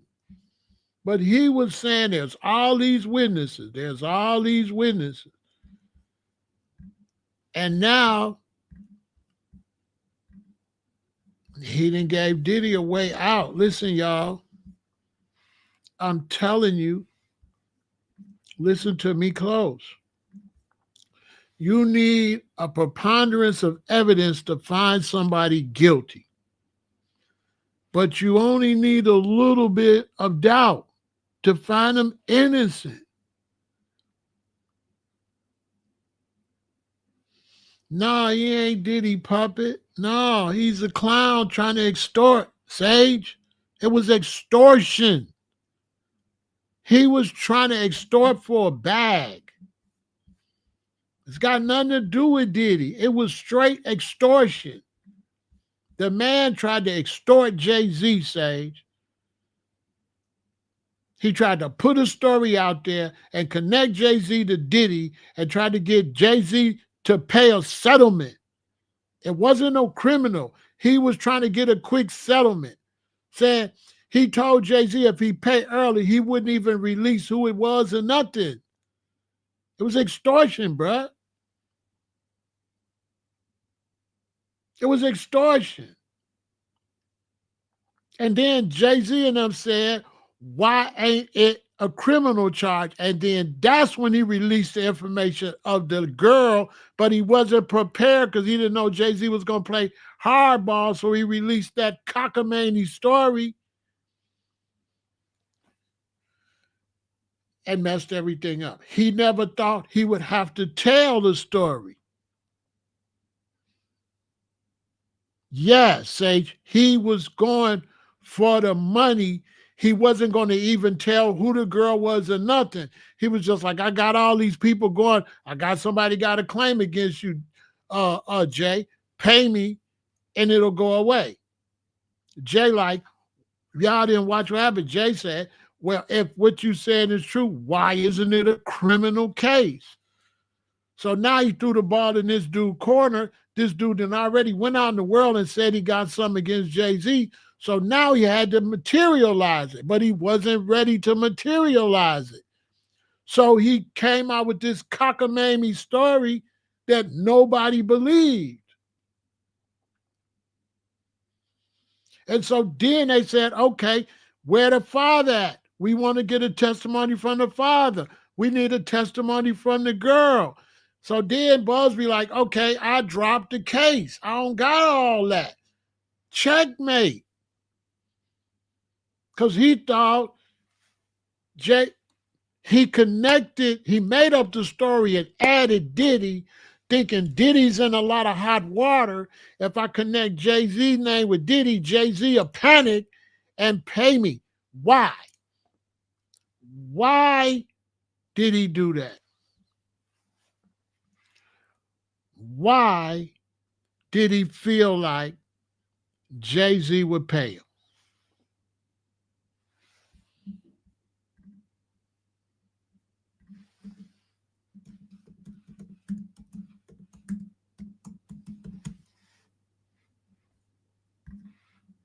Huh?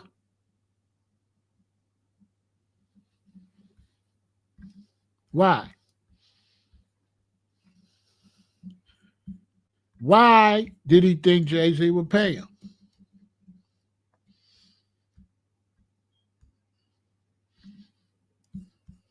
You know why? I'm giving y'all game. Listen and learn. This is why.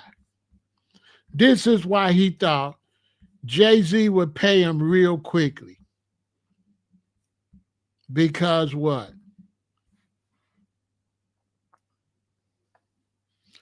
Because Diddy did it. Diddy went and gave this girl $30 million and it ruined Diddy.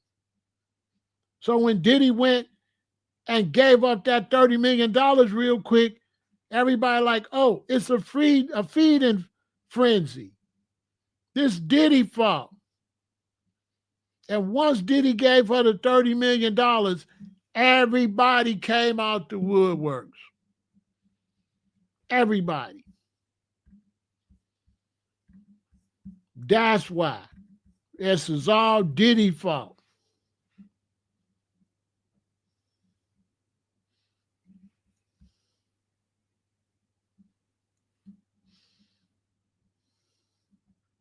Diddy did this.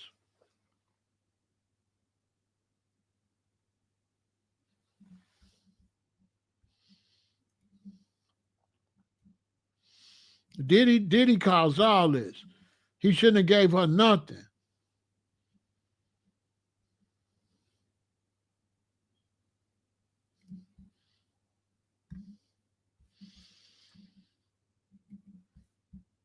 Cassie did this. Diddy is, that's why Diddy in jail right now.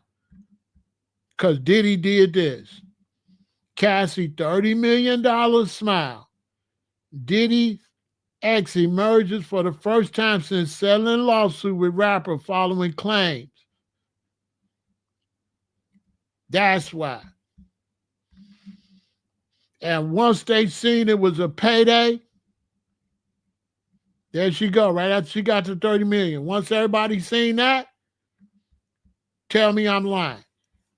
Tell me everybody didn't come out the woodworks after that. Coaching, I'm giving them game. Diddy set a bad precedent by paying Cassidy previously within 24 hours of her lawsuit. Exactly. She made the claims and 24 hours later he paid. So everybody like, oh, Jay-Z did it. This one did it. They thinking Jay-Z gonna pay in 24 hours. Quick payday. And once Diddy did that, everybody came out the woodworks on Diddy. He did me too. He did me too. He did me too. He did this. He did that. He did this. He did that. He did this. He did that.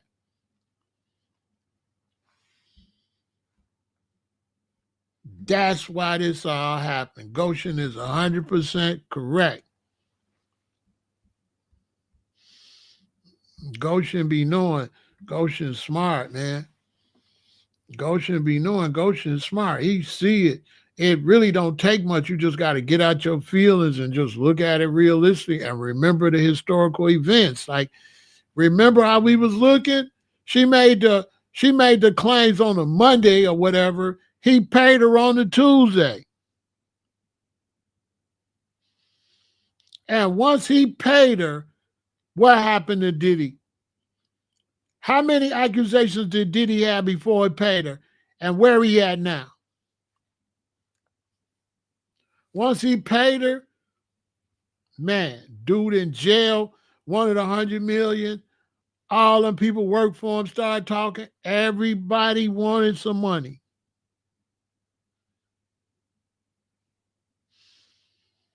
And that's why Diddy in this mess right now. So then they said, let's do Jay-Z the same way. You know what I'm saying? And still release the video, yes. And still release the video after not only did he pay her, he paid the people and bought the video, but they had a copy. That's why he going to prison.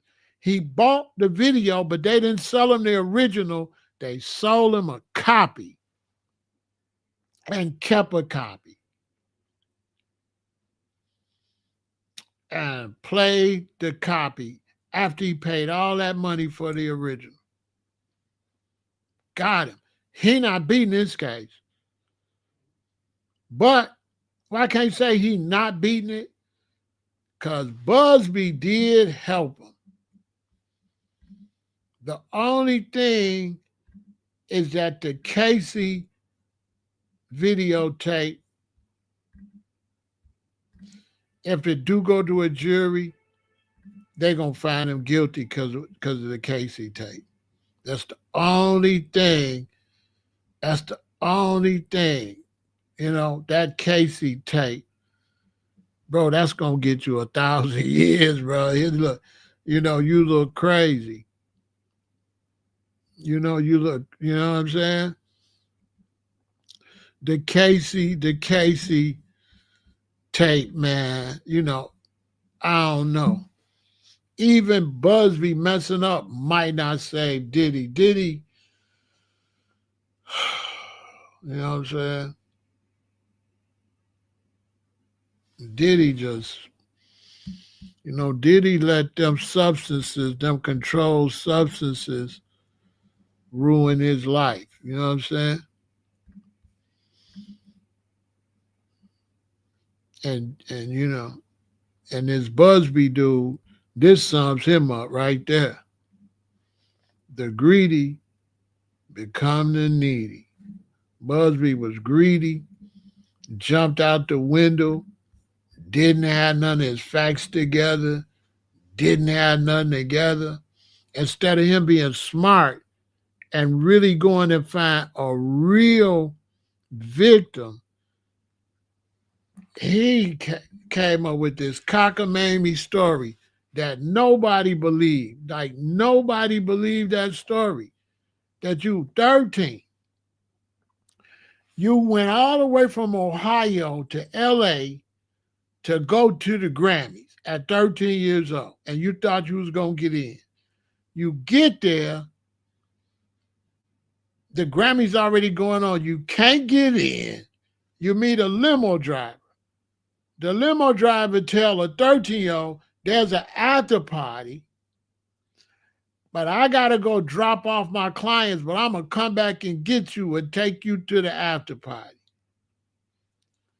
You wait on the limo driver. He come and get you. He take you to an after party where Diddy and Jay-Z is at. But Diddy and Jay-Z got proof that they was at 2 other after parties. First mistake right there. Busby, I don't know what's wrong with dude. They left the Grammys. Diddy went to this party. Jay-Z went to that party. The girl say she went to the house and they was there. They wasn't there. There's pictures of Beyonce and Jay-Z at the other party. So they didn't even go straight to that party, if they ever was at that party.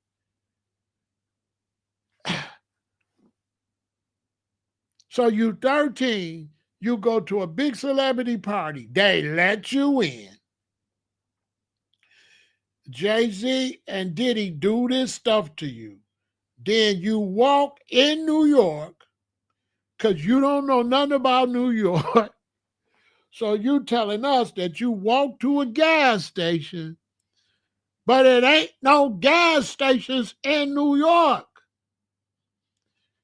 Is anybody, I think, Goshen, you in New York. Would you tell them, Goshen, there ain't no gas stations in New York? That's the first thing we found out when we got to New York, that you better keep some gas in the car, because it ain't like Chicago where you drive on the corner and there's a Shell here, there's an Exxon across the street. Down 5 or 6 more blocks, it's a mobile, it's gas stations everywhere, not in New York. It ain't no gas stations in New York, right? So when you make your lie up, there ain't no way you could be from Ohio and walk to a gas station in New York before there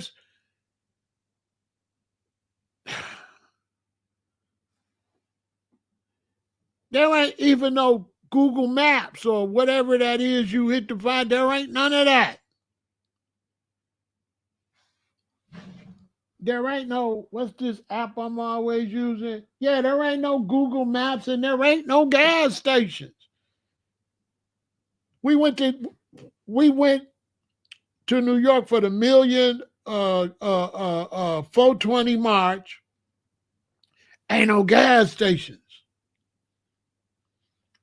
We had to drive and ask somebody where the gas station. They're like, go down there. So ain't no way you walk into no gas station because driving and you ain't from New York. It ain't no way you ain't from New York and you can walk to a gas station. Only people in New York know where the gas station at. And it ain't never close. Like I said, one time we went to a gas station, we ended up back in New Jersey. Because people don't know New Jersey is right there. By wherever that freeway is, where you get off. It's New Jersey, then you in New York. But ain't no gas stations like that. Ain't no gas stations in New York. You 13 years old. After they do this to you, you walk to the gas station. Your daddy drive 3 hours from Ohio to get you. You still at the gas station. Another lie. Ain't no gas station gonna let you stand there, no 13-year-old girl, for no 3 hours waiting on your daddy from Ohio. They gonna call the police. We had to go to New Jersey for gas. They gonna call the police. Then your daddy drive 3 hours to get you and 3 hours back to Ohio.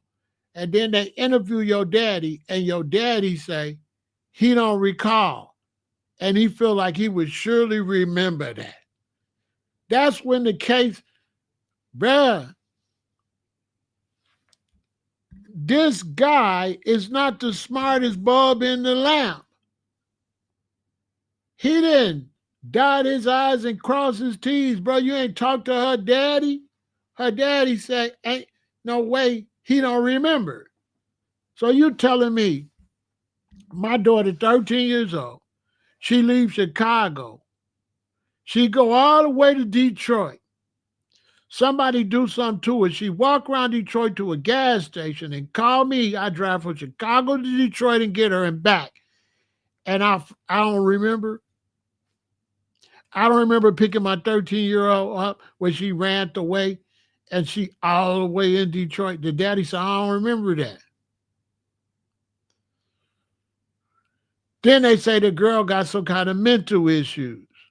If the girl got some type of mental issue, that means he can manipulate her to say what he want her to say. If the girl really do have some type of mental issues, he could feed her a story. The problem is she ain't got the mental capacity to tell the story in detail. Why? He didn't think he needed it in detail because he figured Jay-Z was going to just pay real quick. And from the time Jay-Z didn't pay real quick, he was in quicksand. That's his whole bet was Jay-Z would pay the next day or two. And when Jay-Z didn't pay and sent that first letter that everybody said sounded like the lawyer wrote, he was in trouble. Because from the very beginning, they checkmated and said, if what you're saying is true, this should be a criminal charge. Why is it just a lawsuit? And that was checkmate. Everybody said, good point. If he did all this, and him and Diddy did this to a 13-year-old, why you just try to get some money? So now they start digging into his past, find out he a crook. Then boom, his lawyers say, hey, send us proof that you got your paperwork where you could try a case in New York. He never could materialize the paperwork. So once my man said, hey, send us proof that you can even try a case here, because I'm big time. And I got the proof I could try a case here. But from what I see, you can't. He couldn't send that information proving he could try a case. Boom, he had to drop the case. Why? Because he was scamming the whole time, looking for a quick payback. That's why he should go to prison. He's a scam artist. He's a scam artist. But see, It's two people in rap you don't play with, 50 Cent and Jay-Z. You don't play with Jay. He messed up. Jay-Z is a beast, and he's a billionaire beast. And now all his friends is mad. The NFL is pissed because this man put a dark cloud over the NFL because Jay-Z was responsible for the entertainment at the NFL. And now he's in big, big, big trouble. Because all them people at the NFL, they going to say, Jay, we sorry he did that to you. What a scumbag. So he is in big trouble. Remember I said it first, we're going to cover it Tuesday. He is finna be flat broke and possibly in cuffs. And if he don't dot his I's and cross his T's, he's in trouble. And if any of his clients are connected to the Diddy case, that's going to create probable cause. Diddy could walk. Definitely going to probably get bail. And if Diddy get bail, and if he helped Diddy, Homeland Security and the FBI is going to throw him under a double-decker bus. I'm telling you. What you don't want to do is get in the way of the Fed's case and mess their case up, scamming. And his name by Tuesday is going to be buzzing in the FBI, Secret Service, Homeland Security office. His name. Man.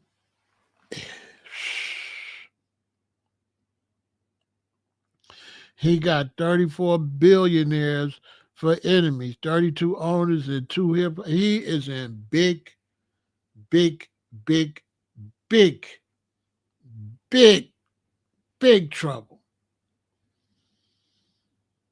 Because, like I said, it's a high possibility that Diddy going to get a bail next week. Because Diddy going to request a bail because he like, my name was in some other stuff. And the judge he gonna be like, that added to the reason you don't want to give me a bail. Busby put Diddy in that. Busby put Diddy in that, and Diddy could say, this is why I didn't get no bail. And they'll be like, they gonna have to give Diddy bail now. Because this guy came up with a lot of witnesses.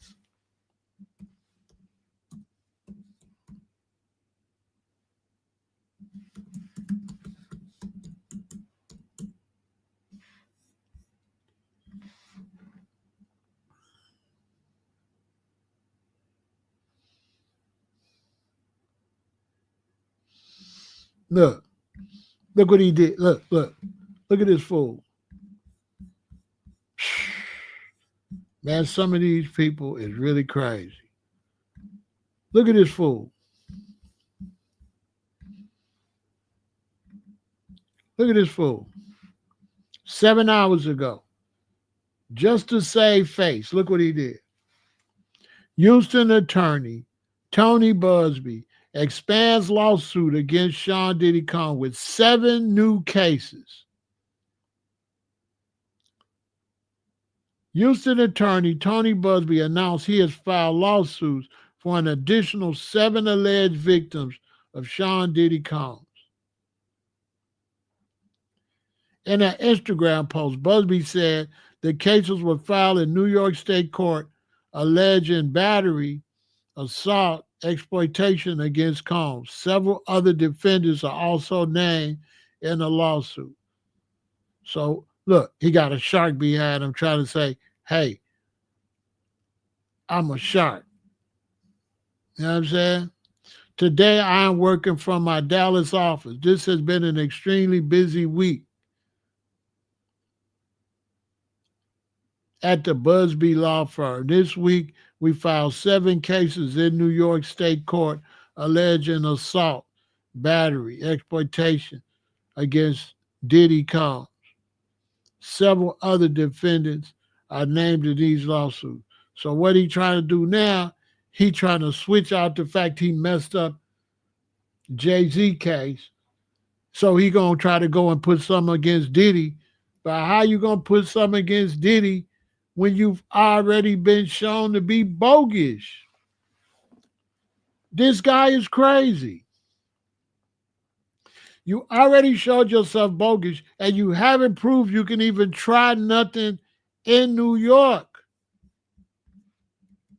This man asked you to prove you could try a case in New York and you haven't. Busby is a nut.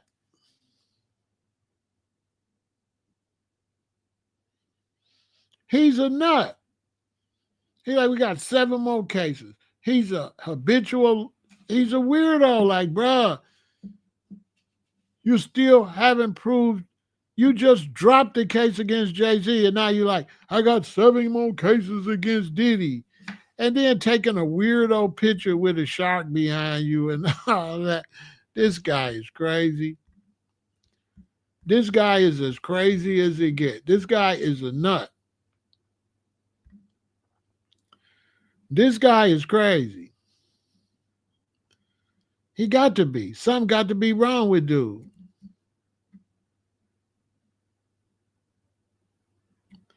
I got to save this picture because I think I'm going to need this picture tomorrow. I think I'm going to need this picture because this guy is absolutely crazy. Oh, this is an Instagram post. Let me see if I can snatch it off of there.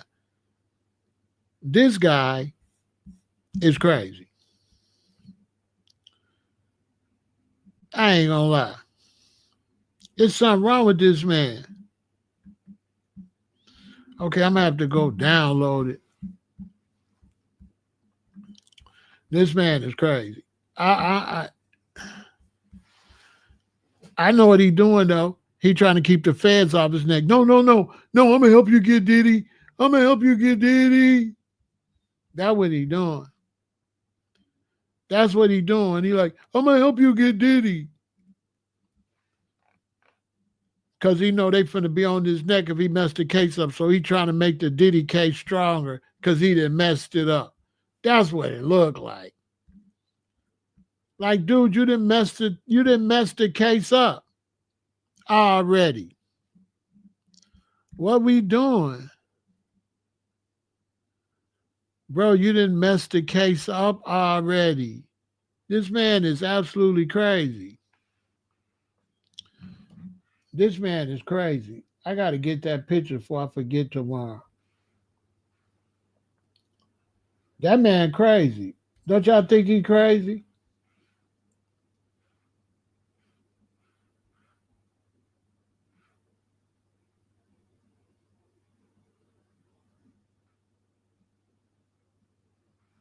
That man crazy.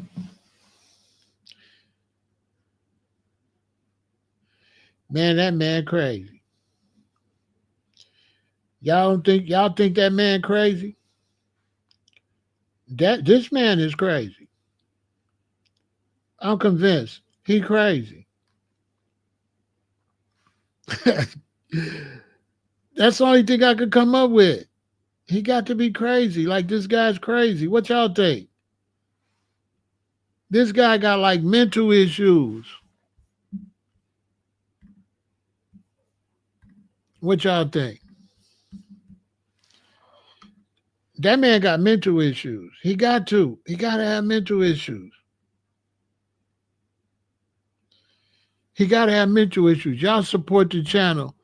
Make a donation, right? That man got to. He's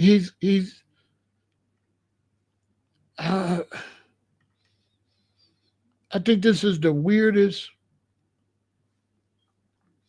I think this is the weirdest lawyer I ever seen before. I ain't gonna lie. I think this is the weirdest lawyer I've ever seen. I'm trying to think. I don't ever remember nothing wacky like this. Yeah, name a lawyer that's worse than him. This man still, this man still trying to prove he owns something. I don't know what to tell you. This guy's a nut. This man still trying to prove he owns something. And this man right here then intimidated him. What y'all think? He intimidated. He don't look like he intimidated. This is crazy. Am I in the Twilight Zone? I gotta be. I gotta be. I gotta be. Like, dang, these are the last days, ain't they? This gotta be the last days.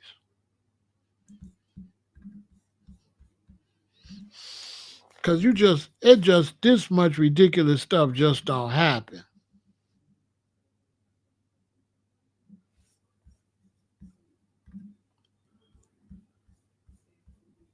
Not that I know of.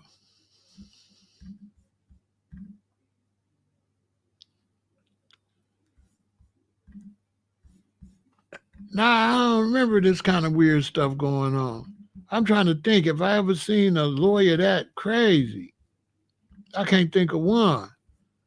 This guy's absolutely a nut. Bro, after you make a big mess up like that, you say you got 7 more. He said he got, and look how he looking. You see how he looking? You see how he look like, you see how he look intimidating like he a go-getter? Right? So all of a sudden now, he like, I'm a shark too. I'm a shark. Cause this dude look like a, this dude look like a shark. He the one look like a shark. He the one look like a pit bull. So he like, no, I'm a shark. I'm a shark too. No, you not, bro. Listen, we got 181 people. Hit the like, support the channel. You know what I'm saying? These are the last days. I ain't never seen no crazy stuff like this in my life. Run them likes up and make a donation. I ain't never seen nothing like this, man. This is like so strange. Like, look, like he did this tonight. He went and ran and took this picture tonight once he took the L. So once he took the L and he had to let Jay-Z off the hook, he ran and said, I might have left Jay-Z off the hook, but I got 7 more charges against Diddy. Why would he say that? Because he on the same page I on. He thinking, I've just helped Diddy case. So I got to show the feds I'm going to get Diddy. I'm finna be a lot of trouble. So we're like, no. I got Diddy. I got information on Diddy. So we could forget about you said you had information on Jay-Z. Much respect, Dre, for the cash app. Anybody else send the cash app, say something so I can give you a shout out. Let me see who else. So I can give you a shout out. Terrence Williams. Shout out to Terrence Williams for the cash app too.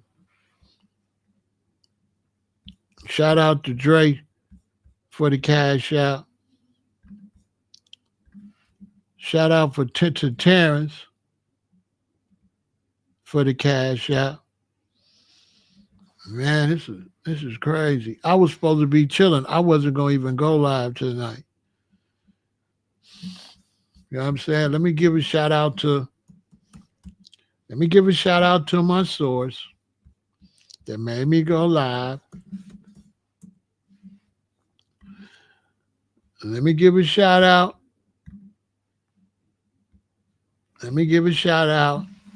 To my source when it comes to the Diddy situation. You know I keep it real. I ain't gonna leave nobody out. Y'all know who I be up on with the gossip? You know who my go-to gossip person is? This my go-to gossip. Tell her, Pharaoh sent you over. If you want to know all the gossip, if you want to know all the gossip, this is the number one gossip. This is the number one info person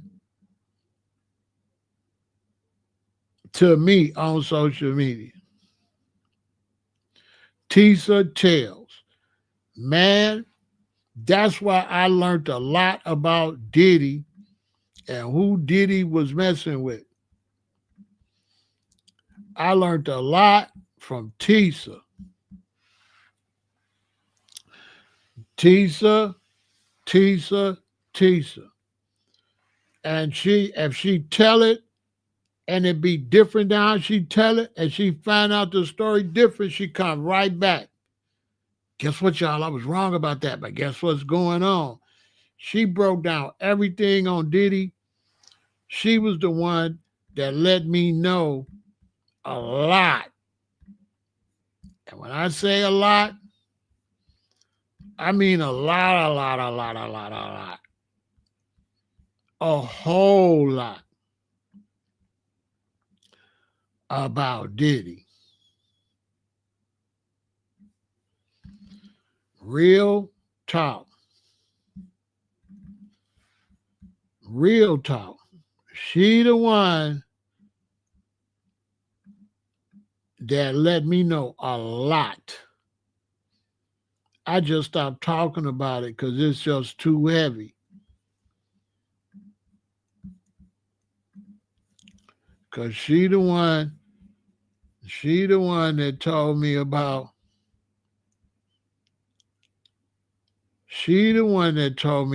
dude. And I ain't going to say nothing, but you go look it up because I don't want to say nothing. You know what I'm saying? Because I ain't Tisa Tales and her stuff just be too, her stuff be, man, let me tell you something. Her stuff be,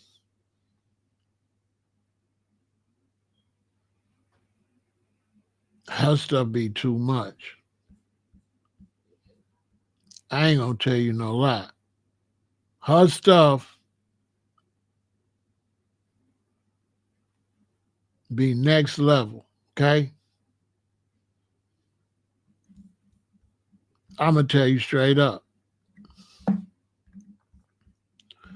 Her stuff be next level information. I don't even be want to talk about it, but her stuff be next level.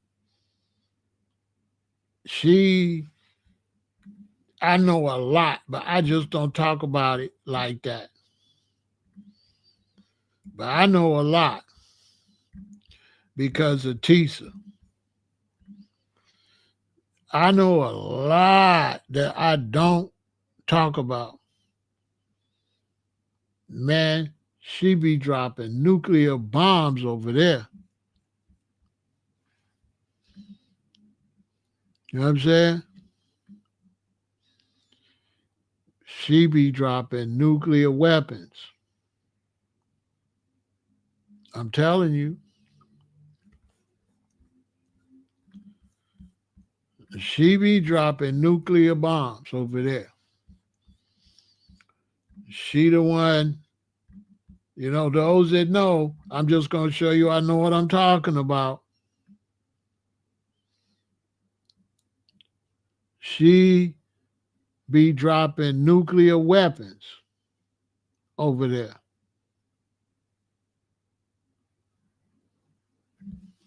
She be dropping nuclear weapons. For real. That's why, dude, man, listen. What y'all know about Pierre and this?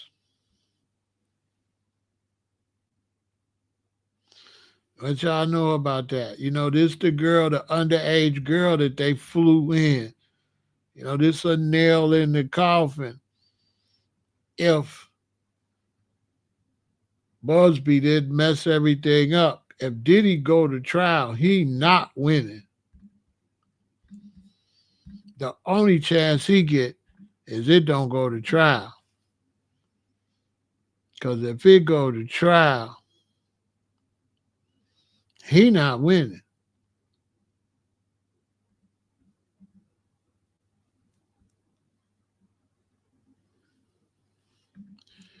He not winning if it go to trial. Ain't no way.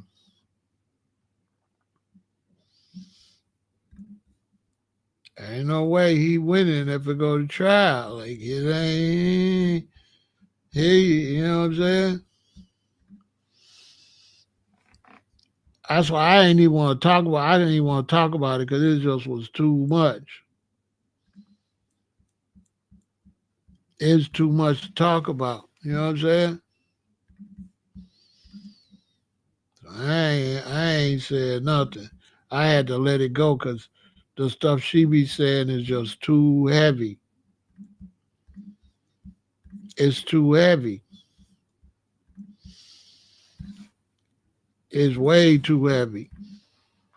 Once you watch that stuff, man, and you really hear what was really going on, man, she break it all down. And she break it down to the very last compound. Okay, the whole history of what was going on and all of the activities. You know what I'm saying? That if all that come out in court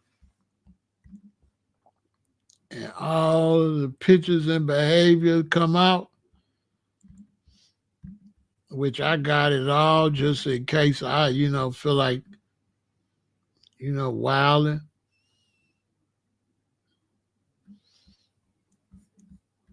You know what I'm saying? We talking some real stuff. You know what I'm saying?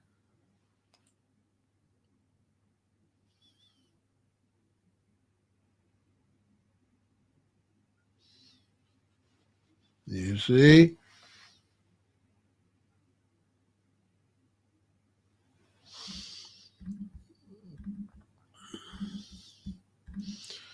It's heavy. It's real heavy.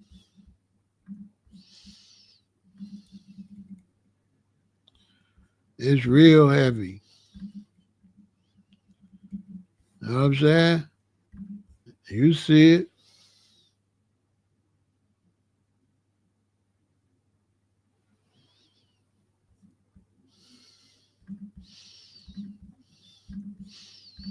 You know what I'm saying? She go into where he got all his money from and how he got it.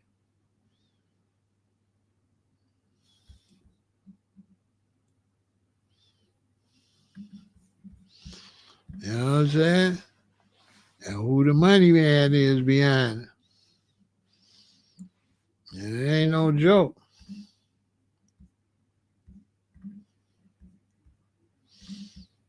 You know what I mean?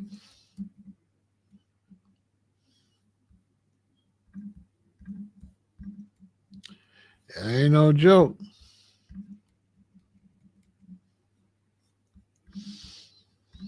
You got to do your own research. I don't want to say no names. You know what I'm saying? My name Wes. You know what I mean? I ain't in that mess. My name Wes.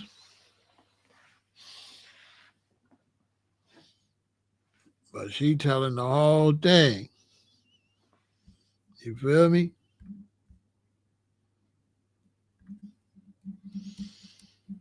The whole thing. How the whole thing went. This guy is Jeffrey Epstein's friend. Okay? That's Epstein's running mate.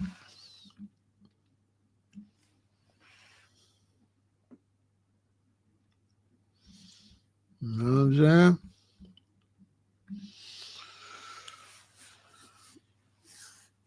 Yes, you know what I'm saying? She tell the whole caboodle. I know the whole story. You know what I'm saying? I just gonna let it play out. I might talk about it after the fact of the matter.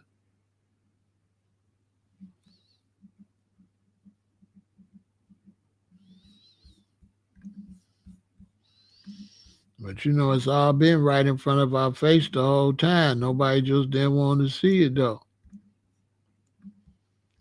Nobody wanted to see it for what it was. It been right in front of our face the whole time. You know what I'm saying? It been right in front of our face the whole time. But, you know, nobody wanted to really look at what was really going on. People wanted to, play it off. You know what I'm saying? The activity been crazy, but it was brushed under the rug. Because activity definitely been crazy.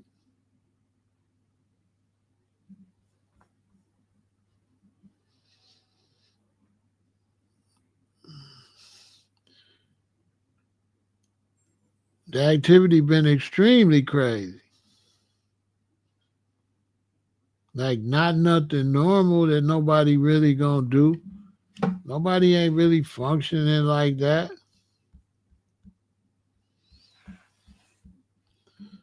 Nobody's functioning like that, man.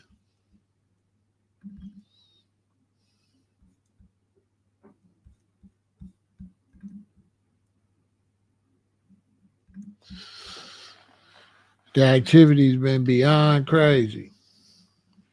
So, this year is gonna be something else, man. You know what I'm saying? Whenever that trial start, it's probably gonna be the trial of the century.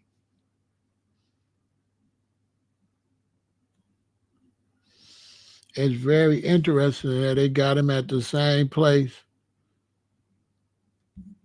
that they had Epstein. And that's deep. That's deep. And you see how that turned out. You know what I'm saying? And the history and the pictures and everything.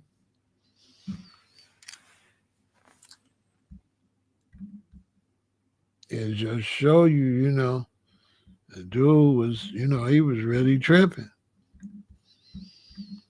He was really tripping. And then they got all these other people. So they got people in hot water that's willing to, man, they willing to do whatever. Because they got him in trouble. They got him. They got so many people willing to come and testify. I kid you not.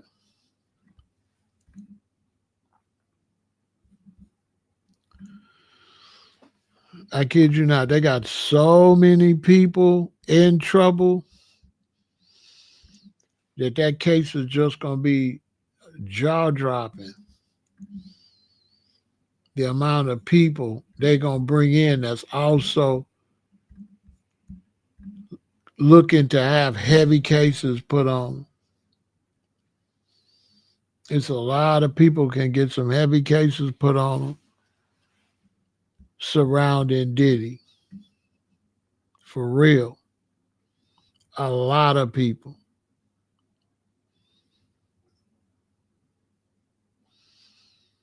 I kid you not.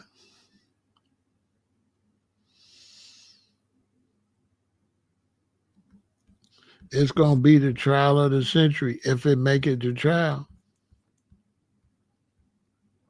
I tell you that. if it make it to trial, because it's a lot at stake. There's a lot of names they don't want to be mentioning. There's a lot of compromise that been going on. So I don't know, man. It's gonna be, and that's why Busby tried to connect Jay-Z to Diddy, because they got Diddy, but trying to connect them and messing it up might be a big mistake. We'll have to see. You know, it might help them. The question is, how much will it help them? How much damage did they do? But by connecting them like that to the other overwhelming evidence and information that they got. You know what I'm saying? Which they got some serious stuff going on, man. You know what I'm saying? Leading all the way to Tupac. This thing ain't no joke. And they got people that,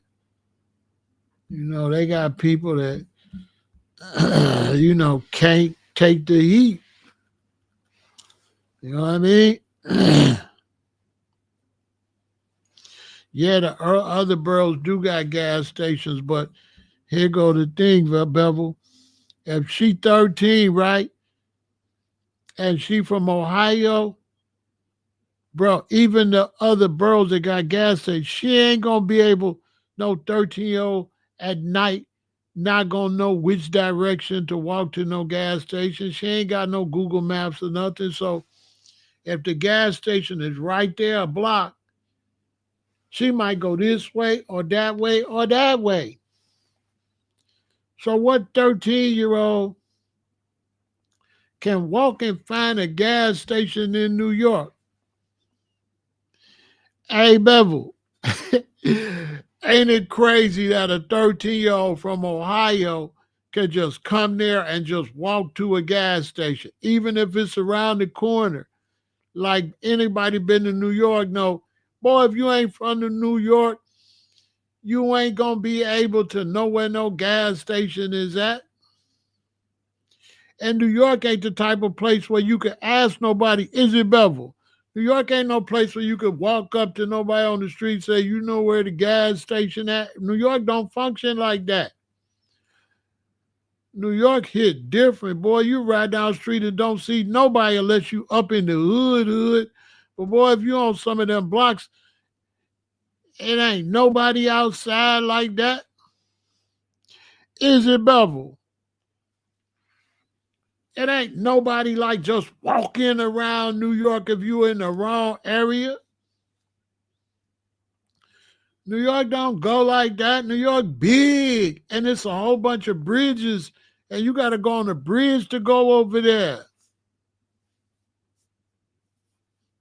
New York tripped out. Hey, Bevel. Hey, I was driving down the street, right? And the traffic got backed up. So I'm going to turn this way, go over to the next street, go down, and come back to that street. Hey, Bevel, when I turned, I never could get back to the other street. I end up in China. Hey, Bevel, I swear to God. Hey, man, if you ain't been to New York, don't be lying talking about you walked around in New York. Hey, Bevel, I'm driving just like this. In Chicago now, if this is backed up, I can go this way, go to the next street, turn, go down, turn, go back to that street and go. Not in New York. I turned and I was in China, bro. Hey, Bevel, every time I made a wrong turn, a lot of times when I made a wrong turn, guess where I was at, Bevel? I make a turn, and now I'm in line to go over a bridge. I accidentally went over every bridge in New York. Because once you turn and you get in that bridge line and people behind you, that's it. Ain't no get out the line. I made the wrong turn. I end up on the George Washington Bridge. I made the wrong turn. I end up on the Brooklyn Bridge. I made the wrong turn. I end up on that thing that go under the water. What's that called? I end up under the ocean in that tunnel. Every time we seen the whole New York by mistake. Hey, Bevel, we seen the whole New York by mistake. We went to every borough by mistake. You make a turn and you in line. I made a turn, I was in line to go under the tunnel. And when I went under the tunnel, it was in the ocean and it was leaking down. It was water under there. I was like, this thing leaking under here. Once you get in the lane, it's a wrist snap, ain't it? And then you pull up, they're like, okay, $4. I don't know, I don't tell her how much it is now, because this was like 2025, 2023. This was right after 9/11. When was 9/11? One of the first times I went. That was 2001. And we got there like 2002, early in the year, like April 2002 or something.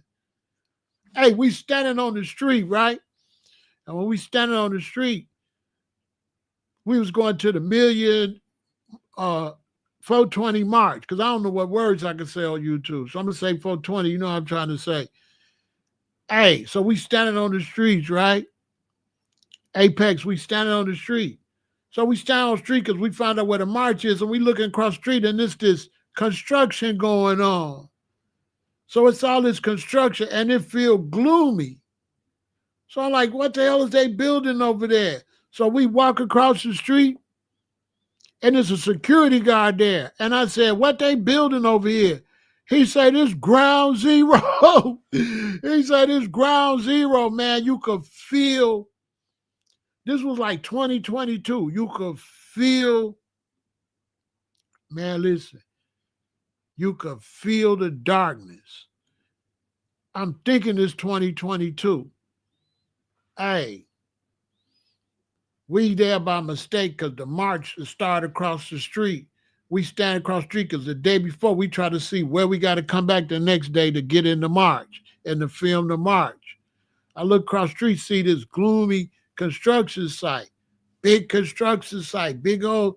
I go across and ask the black security guy, hey, what they building? He said, it's ground zero. He said, it's ground zero.